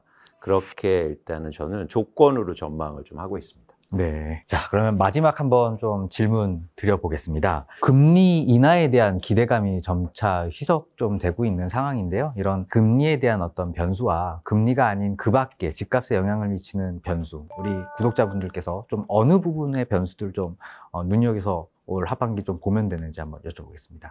근데 지금 부동산에 크게 영향을 준 변수는 저는 없어 보여요.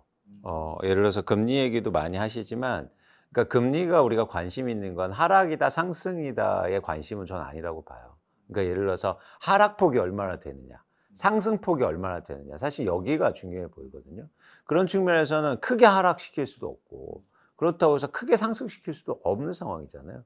그래서 아주 조금씩 움직여 나가는데, 특히 하락으로 보면 그게 부동산 시장에 영향을 미치기는 제한적이다. 그러니까 우리가 부동산 시장 전망할 때 지금 금리의 영향을 크게 보는 이유는 최근의 경험 때문이에요.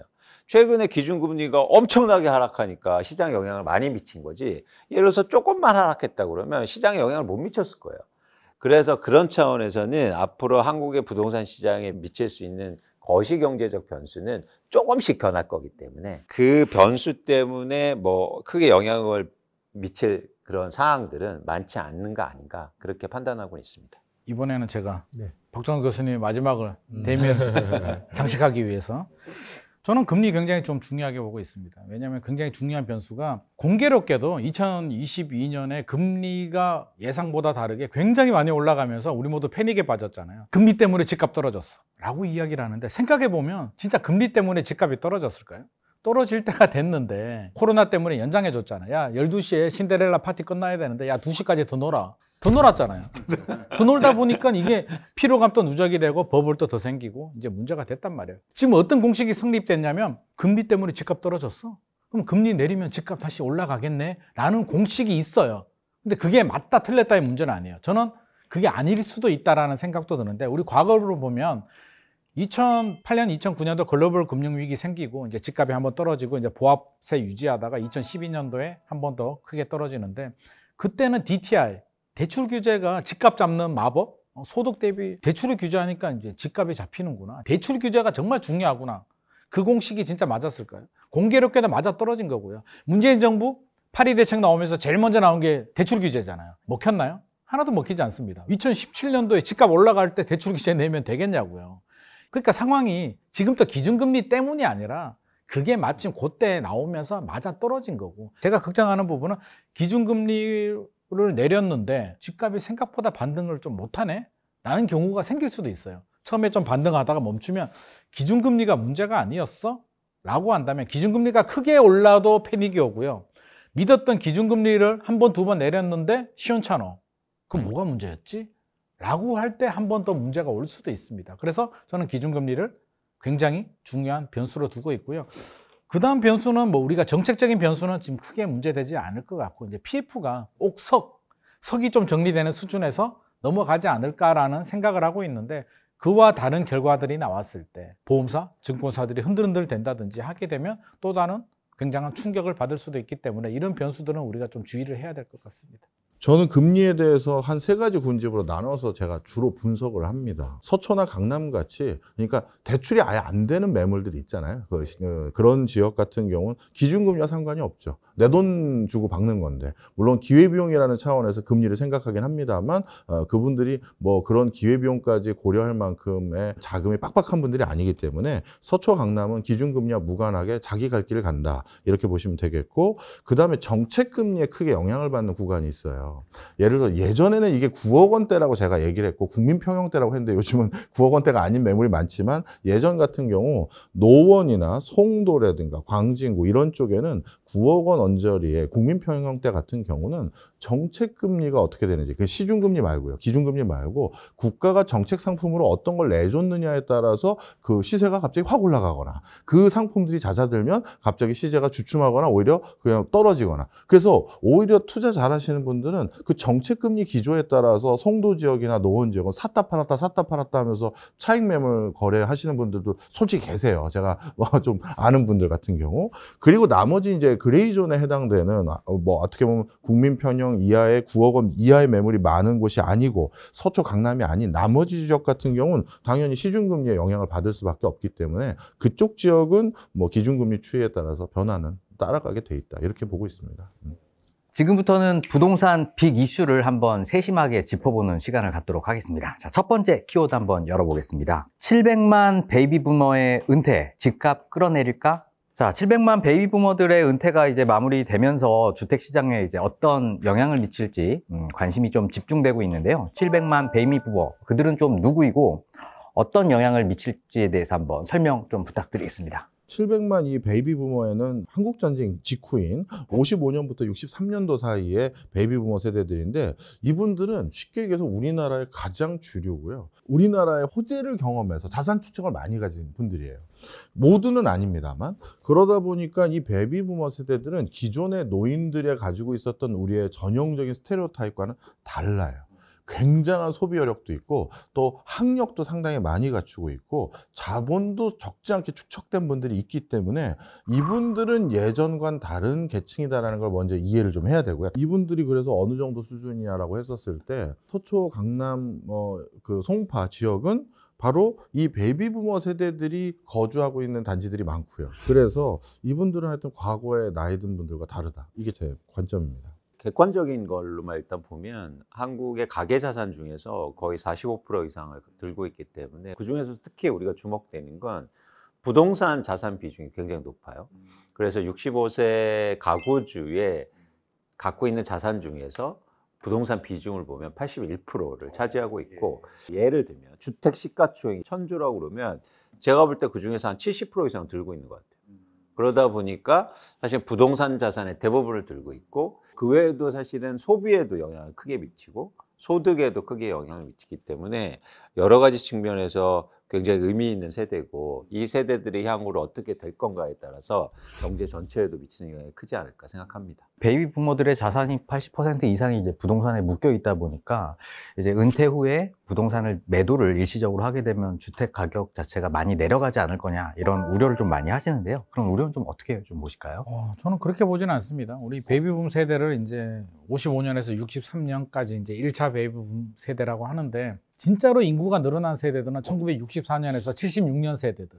제가 인구 구조를 보니까 대한민국에서 허리층이 제일 두텁습니다. 그러면 여기서 63년 이후에 단절이 되냐 그러면 그게 아니라 충분한 수요가 뒷받침이 되고 있고 많은 분들이 이제 생각하는 게 은퇴하고 나면 가지고 있는 집을 팔고 뭐 지역을 이동하거나 더 작은 데로 가거나 이제 그렇게 갈 수밖에 없다라고 하는데 교수님 말씀하신 것처럼 우리 아버지 세대하고 달라요. 우수한 교육과 대한민국의 경제 성장의 열매를 다 받아 먹은 세대가 바로 이 1차, 2차 베이비붐 세대입니다. 고정 수익은 좀 줄어들 수는 있어요. 하지만 그 사람들이 집을 팔 정도로 내몰리느냐. 각종 연금 제도들 또 수익형 부동산 또 좀 투자하고 은퇴하고 요즘 또 그냥 놀는 사람들 별로 없거든요. 무슨 일이라도 합니다. 충분히 생활을 유지할 수 있는 분들이기 때문에 저는 생활고에 시달려서 주택을 파는 사람들은 좀 굉장히 좀 제한적일 것이다. 그리고 오히려 나이를 먹게 되면은요 아파트가 더 선호합니다. 병원 가기 편하고 마트 가깝고 산책하기 편하고 이런 지역에 아파트로 몰릴 수밖에 없습니다. 그렇게 본다면 그분들이 팔고 근처에 다른 아파트거나 조금 더 저렴한 아파트로 인구 이동을 할 수는 있는데 대한민국에서 집 하나 두 개 있는 사람들이 무주택으로 간다는 거는 현실적으로 좀 어렵다. 그리고 우리가 생각해 보면 대한민국에서 부동산이 계급이고 자산이잖아요. 강남에 반포에 사시는 분이 퇴직을 했다고 해서 팔고 다른 데 간다고요? 그건 내 계급의 하락을 의미하는 거기 때문에 현실적으로는 그런 일은 거의 발생하지 않는다. 이 국민연금 변수 때문에 저도 잘 많이 안 파실 것 같아요. 우리나라에서 국민연금이 도입한 연도가 1988년도인데 전쟁 기때 또는 일제강점기 때 태어나신 분들 같은 경우는 이 국민연금 혜택을 못 받거든요. 그러니까 노후에 내가 자체적으로 만들지 않으면 고정 수입이 있을 수 있는 게 없는 거예요. 근데 베이비부머 세대들은 바로 88년도부터 도입된 국민연금의 수혜를 받아요. 그리고 이 초창기 국민연금은 소득 대체율이 어마어마하거든요. 바로 그러다 보니까 상대적으로 본인이 자산 축적을 안 했다 하더라도 국민연금과 같은 뒷받침이 철저히 잘 되어 있고요.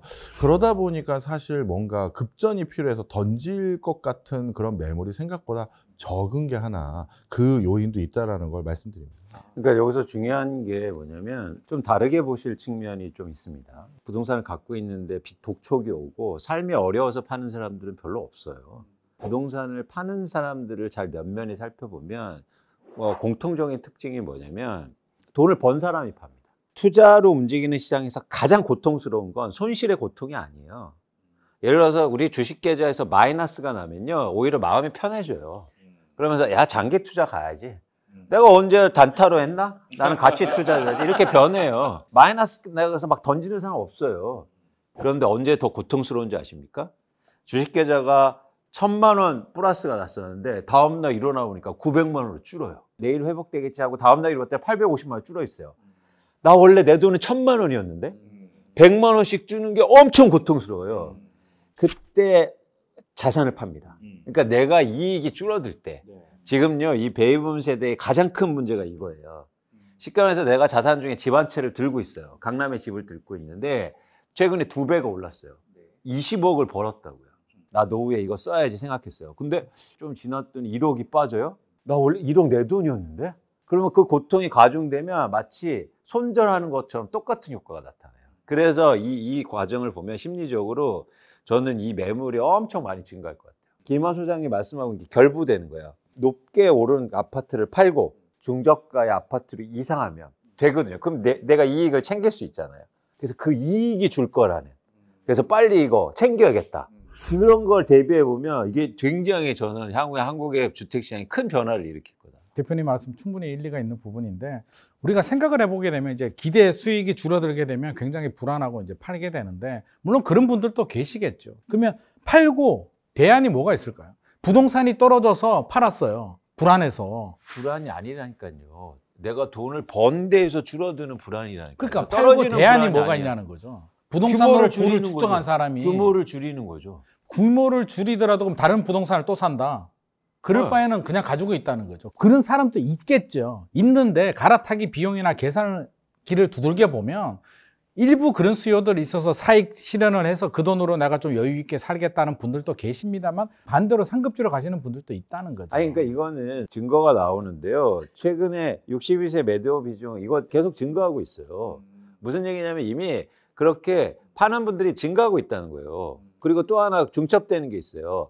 9년 초과 보유자 비중이 증가하고 있어요. 즉 오래 갖고 있고 그게 고령자면 팔기 시작해요. 팔고 그럼 그분들이 다음 단계를 보셨나요? 그건 팔고 모르죠. 어디로 갔는데요? 그건 모르죠. 일단 판다는 건 중요한 그러니까 두 거예요. 부류가 있다는 거죠. 팔고 하급지로 가서 차익 실현을 하고 여유 있는 생활을 하거나 반대로 상급지로 가는 경우도 또 상급지로 간다? 있다고요. 중요한 거는 산다는 거예요. 그러면 이거 팔고 무주택으로 가지 않는다는 거예요. 만약에 지금 60세 이상 매도인이 강남에 강남에 비중이 더 있는 높다. 분들을 보자. 그럼 어디로 이동합니까? 강남에 있는 분들이 대안이 없으면 일단 네. 버티겠죠. 그 지역이 되게 흥미로운 게 뭐냐면 강남이요? 네, 강남구가요. 자가 점유율이 낮아요. 그러니까 투자로 많이 갖고 있어요. 무슨 얘기냐면 강남에 집 한 채를 보유하고 있는데 그 부동산이 내 자산의 50% 미만인 사람이 흔치 않다고요. 대부분 그 자산이 70%, 80% 이상이라고요. 그래서 이 얘기를 드리는 거예요. 뭐냐면 내 자산의 대부분이 강남 아파트 한 채예요. 근데 이 집값이 2배 올랐다고요. 그러면은 조금 빠져도 사실 내 자산이 줄어든다고 생각하잖아요. 그래서 그런 매물이 증가할 수 있다. 그분들이 제 얘기는 무주택으로 가지 않는다는 거죠. 아, 그렇죠. 근데 말씀하시는 게 더 상급지로 간다. 상급지로 가는 분들도 있다니까요. 두 부류라니까. 아니, 전 두 분 다 맞는 말씀이신 것 같아요. 왜냐하면 저도 두 분 다의 의견에 다 동의하는 흐름을 보거든요. 임상적인 경험을 말씀드리면 방송계에서 제가 많이 마주치는 분들이 있을 거 아니겠습니까? 근데 그분들의 공통점이 있어요. 집은 강남에 가지고 있어요. 근데 사는 데는 강남이 아니에요. 자기가 그거는 전세 끼고 샀고 자기는 그 전세 자금 받아서 상암동이라든가 마포라든가 이런 데 살고 계신 거예요. 그런 분들이 많죠. 그러면 그 얘기는 진짜 아까 우리 이광수 대표님 말씀처럼 가진 게 그 부동산 하나밖에 없고 거긴 그래서 자가 거주율이 떨어진다. 그 말씀에 다 부합이 되는 거죠. 근데 일부는 또 우리 박사님 말씀처럼 그 강남에 사시는 분들은 사실 또 다주택자들이 많거든요. 가지고 있는 매물 중에 하나 던진 거예요. 예. 내가 어차피 2개, 3개 가지고 있는데 그중에 하나 던지자. 그걸로 나는 이제 노후 자금에서 약간 세이브할 건 그걸로 해야겠다. 그리고 두 분이 말씀하신 것처럼 이미 내가 매입했을 때보다 상당히 많이 올랐으니 이 구간대 어디에서 팔아도 뭐 나는 이 정도면 뭐 괜찮아. 이런 매물이 혼재되어 있어요. 자, 그런데 제가 봤던 외국의 흐름과 지금 국내 흐름 중에 뭐가 있냐면 지금 베이비 부머 세대들이 생각하는 시계열에 대한 성찰이 완전히 달라졌어요. 10년 전쯤에 제 연구소 뭐 출신 분들 은퇴하신 것들 아니면 대학에 계신 분들 은퇴하신 걸 봤는데 그때는 잔존 여명에 대한 라이프 스타일을 아버님 시계열로 생각하셔서 오판하신 분이 많아요. 난 이제 50대 중후반이니까 이제 슬슬 정리하고 소일도 좀 할 것 찾아봐야겠다 하신 분들이 지금 큰 낭패를 보기 시작했어요. 내가 더 똑똑해졌거나 더 경험이 많아지거나 또 잡지식도 많아지는 거죠. 책도 많이 읽고. 그런데 미쳐버리겠는 거예요. 아무도 기회를 안 주는 거예요. 그리고 경제적으로는 더 하고 싶은 게 많은데 쪼달리기 시작한 거죠. 그걸 정치권에서 제가 요즘 많이 봐요. 예전에는 3선 의원이나 4선 의원이나 대통령 후보가 됐던 분들이 다 일선에서 물러나졌죠. 그런데 본인들이 안 거야. 난 이제 여기서 뒤로 물러나면 25년, 30년 동안 내가 뒷방 늙은이로 뭐 하지? 생각이 드니까 계급장 떼고 다시 낮은 단계로 내려오는 사람들이 많아요. 그래서 무슨 얘기를 드리려고 하는 거냐. 은퇴를 했는데 네트워크에서 배제되고 싶지 않은 거예요.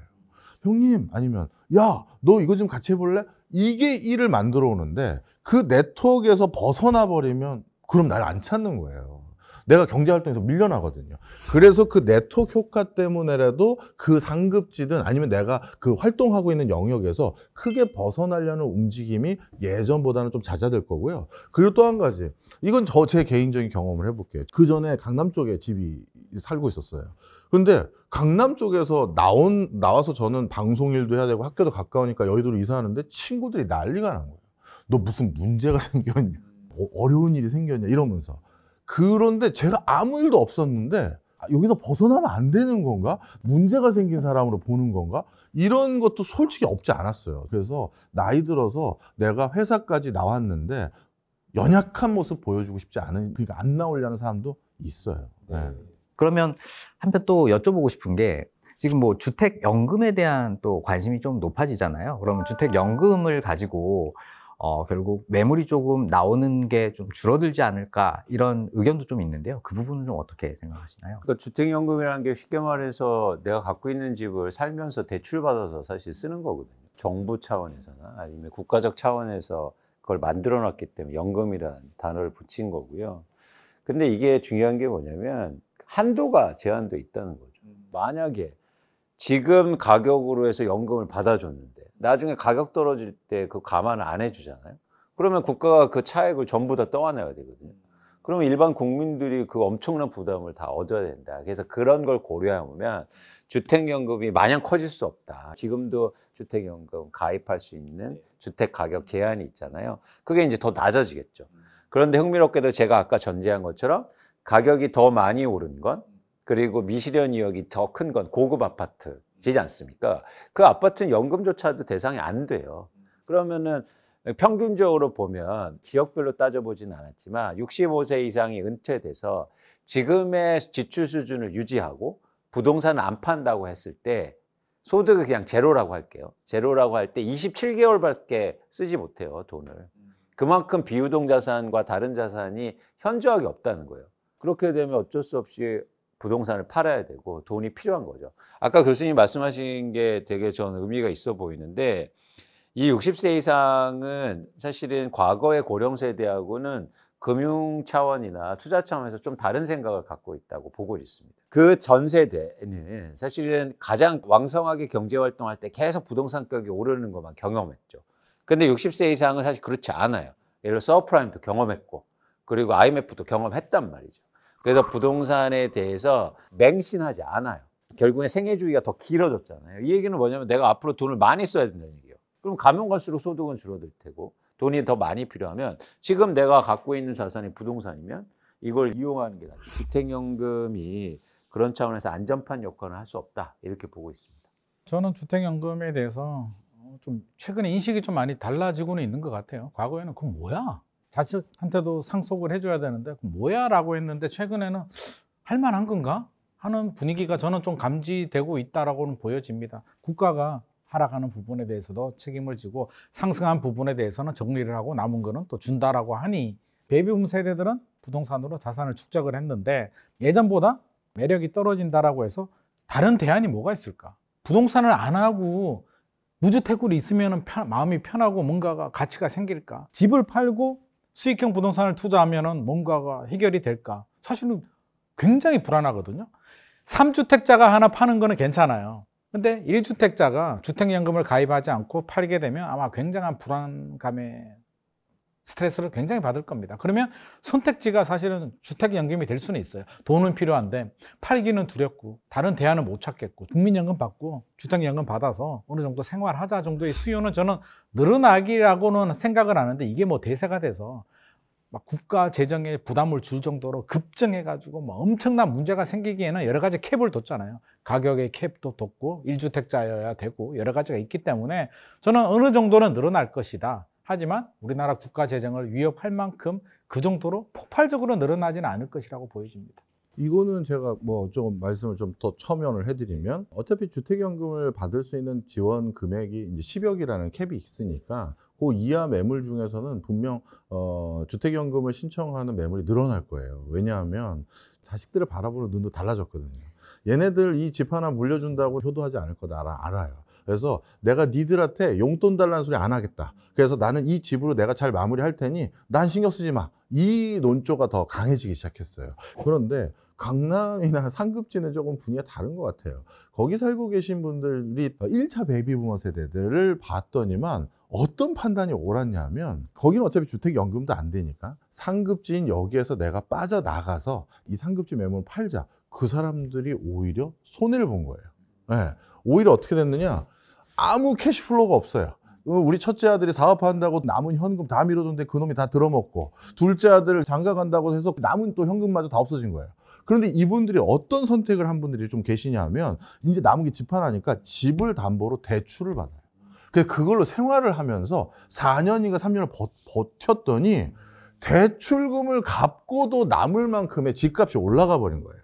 그 높은 집값 상승으로 그걸 팔고 바로 옆동에 사이즈만 줄여서 이제 애들도 안 사니까 줄여서 대출받은 거 갚고 몇 억 갚고 이걸로 남은 거 버텨보자 이렇게 생각하시는 분위기가 더 많더라고요. 그럼 집을 주택연금을 받아서 내가 노후까지 생활비를 받으면서 계속 살까? 아니면 그냥 팔아가지고 목돈을 챙겨가지고 생활비를 할까? 어떤 선택이 좀 나은 건가요? 초창기에 은퇴하자마자 내가 다른 데로 옮기자 하는 거는 그 타이밍 때는 그런 선택이 많이 있을 수 있다고 봐요. 근데 그 시기를 넘어가면 원래 살던 집에서 마무리하고 싶은 마음이 훨씬 더 커지더라고요. 그래서 점점 나이가 들수록 주택연금을 선택하는 비중은 높아진다. 요거 하나 말씀드리고 하나 더 있어요. 초고령 사회도 1단계가 있고 2단계가 있는데요. 2단계는 뭐냐 하면 60대랑 70대 초반이 아니라 70대 후반 80대를 말하는 거예요. 70대 후반과 80대가 되면 나이 드신 분들의 걸음걸이가 농담이 아닙니다. 이래요. 지팡이도 간신히 조금씩 짚고 1km가 그분들에게는 원거리예요.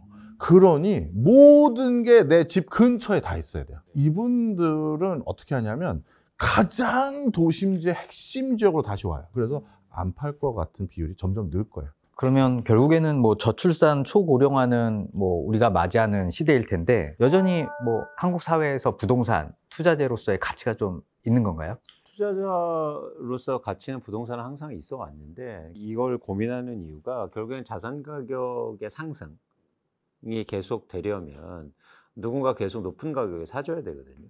그래서 제가 1,000만 원에 샀으면 누군가 1,100만 원에 사주고 이런 사줄 사람이 있어야 되잖아요. 근데 지금 한국의 부동산 구조상 가격에 대해서 조정이 없으면 사줄 사람이 없다. 고령 세대가 부동산을 많이 갖고 있고 상대적으로 연령대가 낮은 세대가 부동산 소유가 적잖아요. 그러니까 원활하게 흘러가려면 뭐냐면 이 고령 세대의 부동산을 낮은 연령의 세대가 계속 사줘야 되는데 일단 자산 여력이 그렇게 충분치 않고 또 하나 만약 여기다 대고 저출산 문제까지 중첩되기 시작하면 사실은 상당히 큰 영향이 미칠 수 있다는 거죠. 그래서 저출산 초고령화가 진행되지만 이것 때문에 당장 뭐 어떤 시장의 변화라기보다 이제 긴 변화 측면에서 얘기하는데 그러면 장기적으로는 어떤 또 다른 변수가 나올 수 있기 때문에 뭐 계속 저희가 이 상황은 지켜볼 필요가 있지 않느냐 생각합니다. 저는 변화라는 키워드를 좀 먼저 던져드리고 싶습니다. 우리가 고령화가 되고 집 하나 뭐 한 채, 두 채 있는 사람이 뭐 팔고 무주택으로 가고 이런 큰 변화는 없겠으나 우리 사회가 직면한 문제를 보면 분명한 건 있습니다. 저출산, 저성장은 우리가 피할 수가 없습니다. 그러면 저출산, 저성장 시대에 우리가 살아가는 법을 변화를 하면서 우리가 적응을 해가는 겁니다. 이제 모두가 잘 사는 시대는 거의 끝나가고 있잖아요. 그럼 아파트도 마찬가지죠. 사면 오른다? 아무 지역이나 오른다? 지방도 오르고 중소도시도 서울도 오르고 서울도 아무 데나 다 오른다? 저는 그렇게 보지 않습니다. 단기간에 뭐 그런 변화가 생기지는 않겠으나 10년, 20년이 지나면 분명히 변화에 직면하고요. 그 변화의 흐름을 우리가 어떻게 따라가고 적응하느냐에 따라서 저는 갈림길을 달라진다고 봅니다. 그러면 우리가 해야 될 건 그런 일이 생기면 안 돼가 아니라 생긴다. 그러면 우리는 어떻게 가야 되느냐를 봐야 되고요. 서울이라고 해서 무조건 불패 신화가 유지가 될까요? 저는 서울 내에서도 양극화가 발생한다라고 보고요. 서울과 지방도 생기고요. 지방에서도 또 양극화가 생깁니다. 일본 사례를 보더라도 뭐 우리가 도쿄는 살아남는다고 하는데 도쿄라고 다 살아남나요? 아니잖아요. 도쿄에서도 살아남는 지역만 살아남고 서울도 살아남는 지역, 예를 들자면 역세권 주변으로 라인을 따라서 간다든지 한강변을 따라간다든지 이렇게 선택과 집중이 할 가능성이 높기 때문에 우리가 그렇게 얘기한다고 해서 아무 변화 없어, 괜찮아가 아니라 우리는 변화에 대한 끊임없는 도전과 고민과 성찰은 필요할 것 같습니다. 자, 그럼 이어서 두 번째 키워드 한번 열어보도록 하겠습니다. 자, 무너지는 빌라 시장, 서민들 주거 사다리가 사라지고 있다. 작년 하반기부터 연쇄적으로 터진 전세 사기 충격으로 인해서요, 저 빌라 기피 현상들이 지금 계속 지속되고 있는 건데요. 지금 여전히 뭐 매매나 뭐 전세 거래량은 뭐 20% 이상 하락하고 있고요. 신규 허가도 뭐 4분의 1 토막 난 상황입니다. 현재 분위기를 한번 좀 전달해 주시면 감사하겠습니다. 일단 흥미로운 게 이 매매와 전세 거래량이 동시에 급감한다는 건 이제 굉장히 독특한 건데요. 그건 뭐냐면 아예 빌라에 대한 선호가 줄어들고 있다는 거예요. 그러니까 전세 사기로부터 촉발된 거지만 예를 들어서 전세 사기가 되면 빌라에 대해서 월세로 이동하거나 그렇죠? 아니면 뭐 매매를 한다거나 이럴 수는 있는데 아예 그냥 전세와 매매, 특히 임대차 계약도 완전히 줄다는 건 이제 빌라 사기 싫어, 나 아파트 살래, 이런 이제 큰 변화가 일어나는 게 아닌가 이렇게 보고 있고, 이 빌라라는 게 한국의 주택시장에서 굉장히 중요한 역할을 사실은 하거든요. 특히 임대차 시장에서는. 근데 여기서 이렇게 기피되고 사람들이 나 여기 안 살래 하는 순간 사실은 다른 쪽에 미치는 영향이 좀 클 수가 있어서 저희가 빌라 시장을 좀 의미 있게 봐야 되는 거로 일단 판단하고 있습니다. 저도 사실 걱정이 큽니다. 그리고 이거에 대해서는 진짜 국가가 뭐 하는 건지 잘 모르겠어요.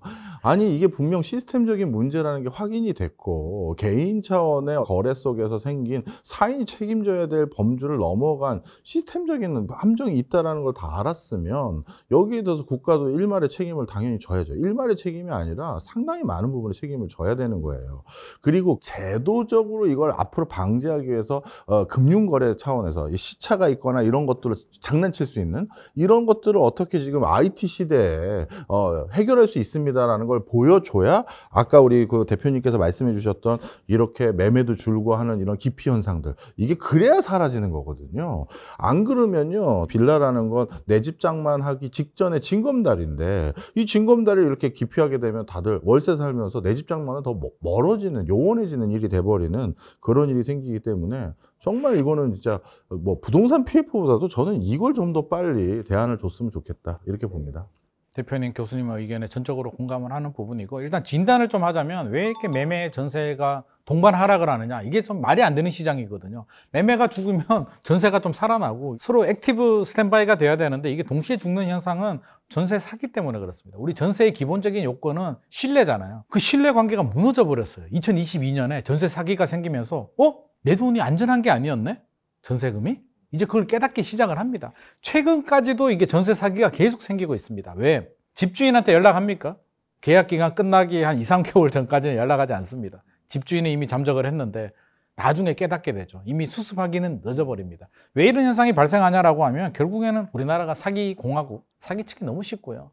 사기를 입증하는 건 피해자 목이잖아요. 그걸 어떻게 입증을 합니까? 처벌도 문제고 시스템도 문제고, 교수님 시스템 얘기했지만, 아니 국가 시스템인데 계약 시스템이라는 게 왜 세입자가 2030 MZ 세대들이 계약서 들고 등기부등본 떼고 집주인이 세금 체납이 있는지 시간 내에서 가서 또 확인해야 되고, 그걸 법으로 집주인 동의 없이 열람할 수 있게 해준 게 그렇게 대단한 건지 그렇게 생색을 냅니다. 그게 그렇게 생색낼 일인가요? 전세 계약에 대한 신뢰가 무너지니까 불안해. 세입자가 안 들어오죠. 그러면 왜 매매 시장이 죽냐면, 신축 빌라들은 어떻게 파냐? 전세를 끼고 갭 투자로 팝니다.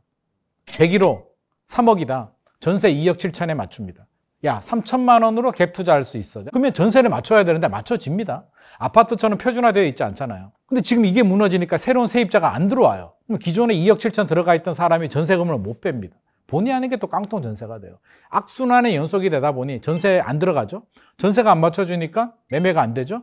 신축 빌라 못 짓죠? 안 지으니까 공급이 줄어들죠? 주거 사다리 무너지죠? 악순환의 연속이기 때문에 정부는 안전한 전세 계약 시스템을 만드는 게 우선이고, 진짜 22대 국회하고 정부는요, 이게 최우선 과제가 되어야 될 것 같습니다. 네.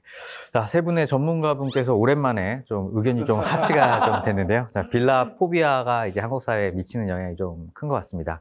그러면 지금 무너진 어떤 빌라 시장을 좀 되살리기 위한 대책이나 방법, 좀 해안 있으면 조금 부탁드리겠습니다. 그러니까 전 이번 기회를 통해서 한국의 부동산 시장 그리고 주택 시장의 구조에 대해서 좀 고민해 볼 필요가 있어 보여요. 왜냐하면 이게 주택이란 게 결국에 민생과 그리고 주거복지에 바로 연관이 되어 있는데, 주거복지와 민생이 전적으로 민간에 너무 맡겨져 있어요. 그러다 보니까 이런 상황이 나타난다고요. 특히 땅이 좁은 땅이고 수도권에 집중되어 있는 상황 속에서 민간한테 이렇게 전부 다 임대시장과 주택시장을 맡겨놓으니까 사기치고, 그 다음에 전세로 막 투자해 놓고 과잉 공급, 아니면 과소 공급되고, 이런 현상이 계속 반복되거든요. 그래서 어쨌든 뭐 전세 사기라든가 이런 문제는 정책적 지원을 해서 이제 단기적으로는 막지만, 근원적으로 한국에 공공주택을 늘릴 필요가 있다. 그러면 청년과 주거 취약층이 그런 공공의 사다리를 통해서 일종의 안정적인 주거 확보를 하고, 그렇게 되면 한국의 부동산 시장이 굉장히 안정될 수 있다. 그래서 우리나라의 공공주택의 확충이 굉장히 필요하고, 특히 질 좋은 공공주택 그리고 안전한 공공주택의 비중을 좀 획기적으로 늘릴 필요가 있다는 거죠. 그래서 예를 들어서 이런 빌라가 문제가 생기면 좀 정부에서 적극적으로 매입을 한다거나, 물론 가격이 도덕적 해이를 막기 위해서 저렴하게 매입해야겠지만, 그래서 매입해서 다시 또 빌라 시장을 좀 정상화시키고, 그렇게 하면 간접적으로 지원이 되잖아요. 그죠?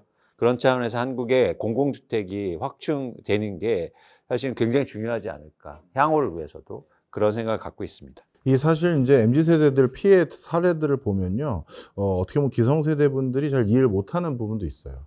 얼마 전에 이제 극단적인 선택을 했던 한 사례 같은 경우는, 아니 도대체 얼마나 물렸길래 저 친구가 저런 극단적인 선택을 했나 봤더니 뭐 6천만 원인가 5천만 원 이 정도 수준이거든요.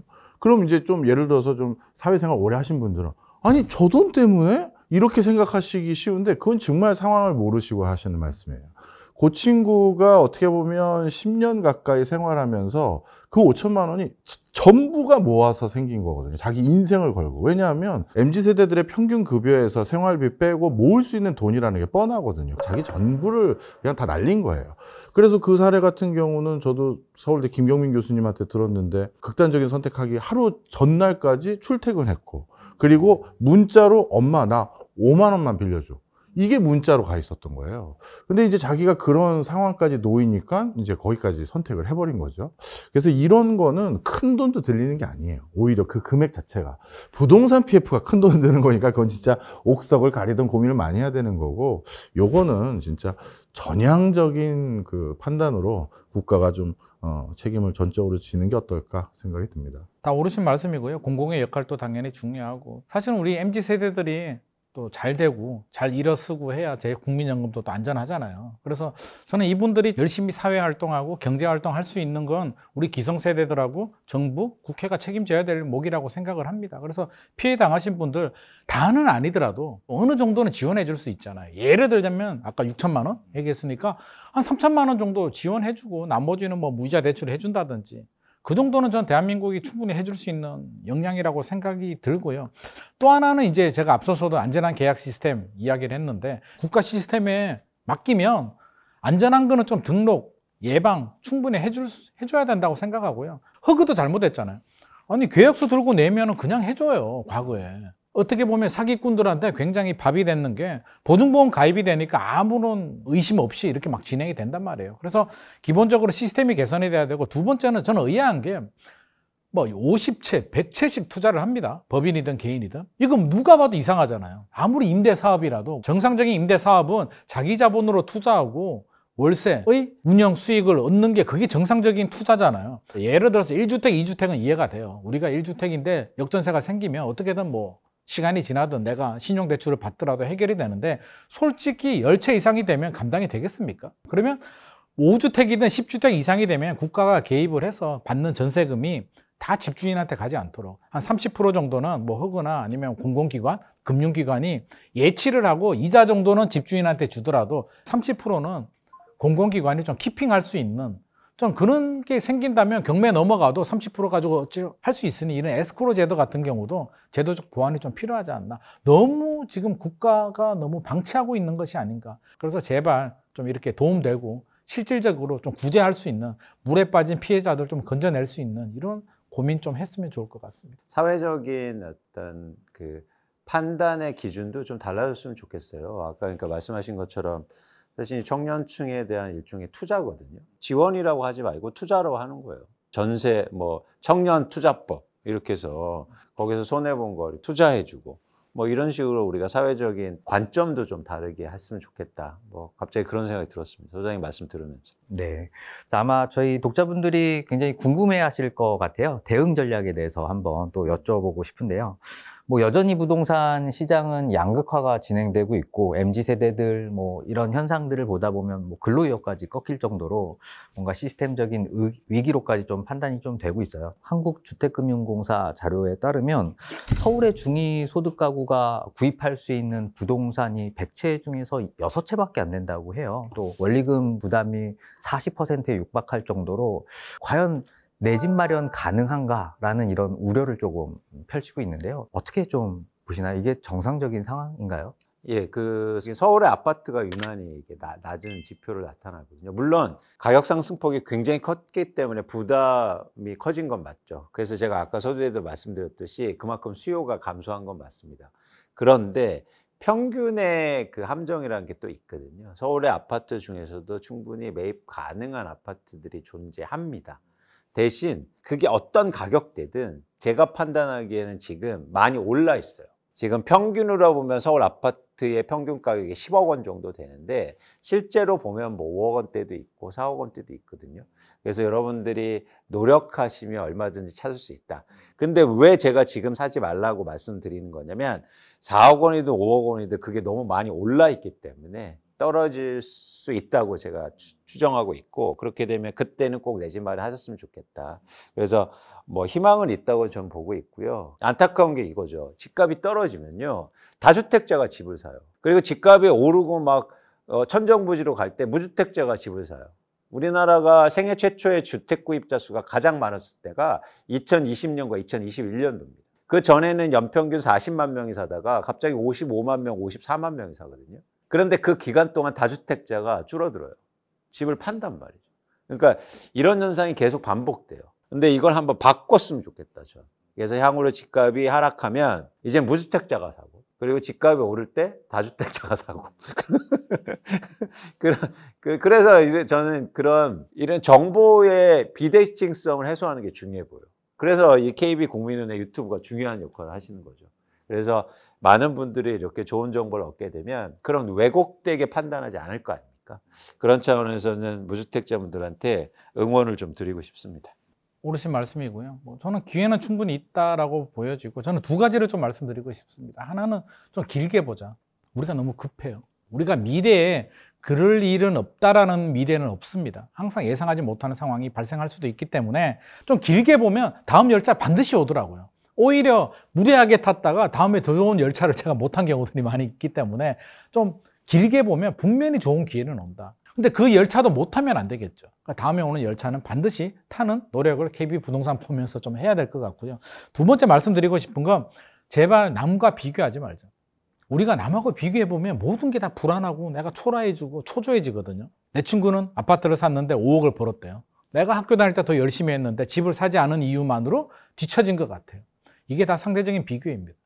집은 필요하죠. 필요한데 지금 아니면 안 되는 게 어디 있습니까? 필요할 때 사고 자금이 될 때 사고 다음 열차를 타도 되니까 비교하면은 초조하고 불안합니다. 그래서 제발 SNS도 사실은 그게 정신 건강에 해롭잖아요. 그러니까 남하고 너무 비교하지 마시고 본인만의 내 집 마련 전략을 세우고 그냥 앞만 보고 자기 자신, 우리 가족만 보고 좀 갔으면 좋을 것 같습니다. 저는 뭐 투자 투기 요거 가지고 한번 얘기를 해볼게요. 예, 제 개인적인 지론인데요.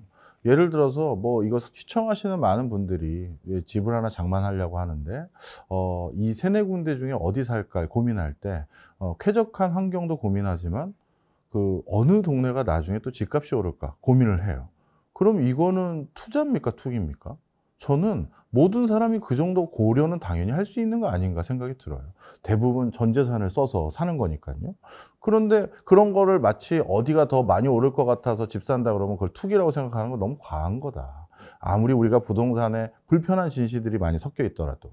그리고 정부 통계에서 내가 집 하나 가지고 거기 살고 있는 사람들은 투기 세력으로 안 보고 투자자로 보잖아요.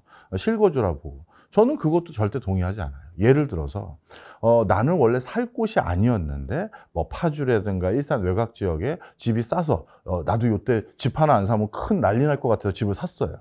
그런데 정작 어떤 일이 생겼느냐, 거기 세입자가 이제 안 들어와서 어쩔 수 없이 내가 들어가서 살고 있어요. 그러면 그 사람 분명 갭 투자해서 투기한 건데 내가 산 집에 내가 살고 있으니까 국가 통계에선 투자자로 보는 거잖아요. 실거주자로 보고. 우리가 부동산에 대해서 너무 많은 오해와 편견들이 많은 것 같아요. 그래서 저는 뭘 원하는 거냐면요. 저희 아버님 때 사례가 또 도래할지 안 될지 모르겠지만 부동산 어떻게 샀냐면 살 집을 샀고요. 리브, 바이가 아니라 살 집을 사서 살다 보니까 집값이 오른 거예요. 그래서 저는 집이라는 건 거주다, 투자가 아니라 이런 생각을 갖게 되면 갭 투자해서 그것도 파주에 집값 거품 만들게 하고 또 어디 살까 고민하면서 또 투자 목적으로 생각하면서 또 뛰어다니고 이런 게 또 집값 부풀려 온 거 사실이잖아요. 그래서 그냥 집은 바이가 아니라 리브 관점에서 더 많이 돌아갔으면 좋겠다 이 생각을 많이 갖습니다. 네, 감사합니다. 저희 구독자분들이 정말 궁금해하실 마지막 질문 한 번만 드려보겠습니다. 사람들이 흔히 이제 돈 되는 아파트 그리고 이제 좀 저렴한 아파트 이런 걸 좀 사기를 좀 원하잖아요. 앞으로 좀 주목해봐야 될 핫스팟 혹시 좀 있으시면 좀 공유 좀 부탁드리겠습니다. 저는 한 키워드로 그냥 다 설명드리는 게 제일 좋을 것 같아요. 부동산은 분명 우리가 거부할 수 없는 솔직한 거, 가치제이자 상징제이자 또 사치제일 수도 있어요. 그러다 보니까 댁이 어디세요? 물어봤을 때 어느 동네 살아요? 그랬는데 이 정도 되는 데는 앞으로 더 오를 거예요. 솔직히 말씀드리면. 네. 저는 이제 자산 시장을 볼 때 여러분들이 두 눈으로 보셨으면 좋겠습니다. 하나는 나의 마음, 그러니까 내가 살고 싶은 거 쉽게 말해서 부동산을 볼 때, 또 하나는 뭐냐면 남들은 어디 살고 싶어 하지? 이걸 같이 보셨으면 좋겠다. 그래서 외곽에 전원주택 가봤더니 너무 좋아요. 뭐 분양가도 싸고 뭐 심지어 2층 집에 계단도 있고 나 살긴 좋죠. 근데 남들이 봤을 때 그거 좋을까요? 네. 그래서 항상 이 두 눈으로 시장을 보였으면 좋겠다. 그러면 남들을 볼 때 기준이 필요하죠. 뭐 여러 가지 기준이 있지만 제가 굉장히 중요하게 생각하는 기준은 두 가지가 있는데요. 하나는 투자 비율이 높은 부동산을 선택하시라. 그러니까 투자자들이 많이 사놓은 아파트는요, 그만큼 투자 가치가 있다는 거잖아요. 그래서 따라하면 돼요. 쉽게 말해서. 그래서 투자 비율이 높은 지역. 그러면 투자 비율은 어떻게 계산합니까? 그러면 이걸 간접적으로 계산할 수 있는 방법이요. 그 아파트의 전월세 거래가 얼마나 됐는지 비율을 계산해 보면 됩니다. 그러면 전월세를 줬다는 건 누군가 투자로 갖고 있다는 거잖아요. 그래서 전월세 거래 비중이 높은 아파트 선택하시면 되고, 두 번째는 투자자들이 좋아하는 건 사실은 유동성이거든요. 그러니까 부동산이 가장 취약한 게 쉽게 팔 수 없다는 거잖아요. 그런데 반면에 그런 와중 속에서도 거래가 빈번한 것들이 있단 말이죠. 그러니까 상대적 비교를 해야 되니까. 그래서 그 아파트가 1년에 몇 건이 거래되지? 이거를 비교해 보시면서 여러분들이 내 집 마련을 하신다. 아까 박정구 교수님이 너무 좋은 말씀 하셨어요. 투자를 바이가 아니라 리브로 해야 되고 그렇게 마음 가졌으면 좋겠다. 전적으로 공감하는데, 저는 어떤 생각을 갖고 있냐면, 모든 사람이 바이로 생각할 때 리브의 세상이 온다고 생각해요. 그러니까 뭐냐면 다수가 리브로 생각하고 소수가 바이로 생각하잖아요. 그러면 안 바뀌어요, 절대. 그럼 계속 누군가 돈 번 사람이 나오고, 그럼 아까 김인만 소장처럼 배 아파. 네? 그 배 아픈 게 내가요? 갑자기 배가 아파. 배 아픈 게 계속되면 투자는 안 없어져요. 근데 모두 다 투자해. 모두 다 투자하면 역설적으로 이 주택 시장에서는 투자하는 사람이 없어집니다. 그래서 여러분들이 투자하는 마음을 가졌으면 좋겠다. 그러면은 우리나라 부동산 시장이 오히려 좋아지고, 그리고 무주택자분들이 내 집 마련도 잘 하실 수 있지 않을까 생각합니다.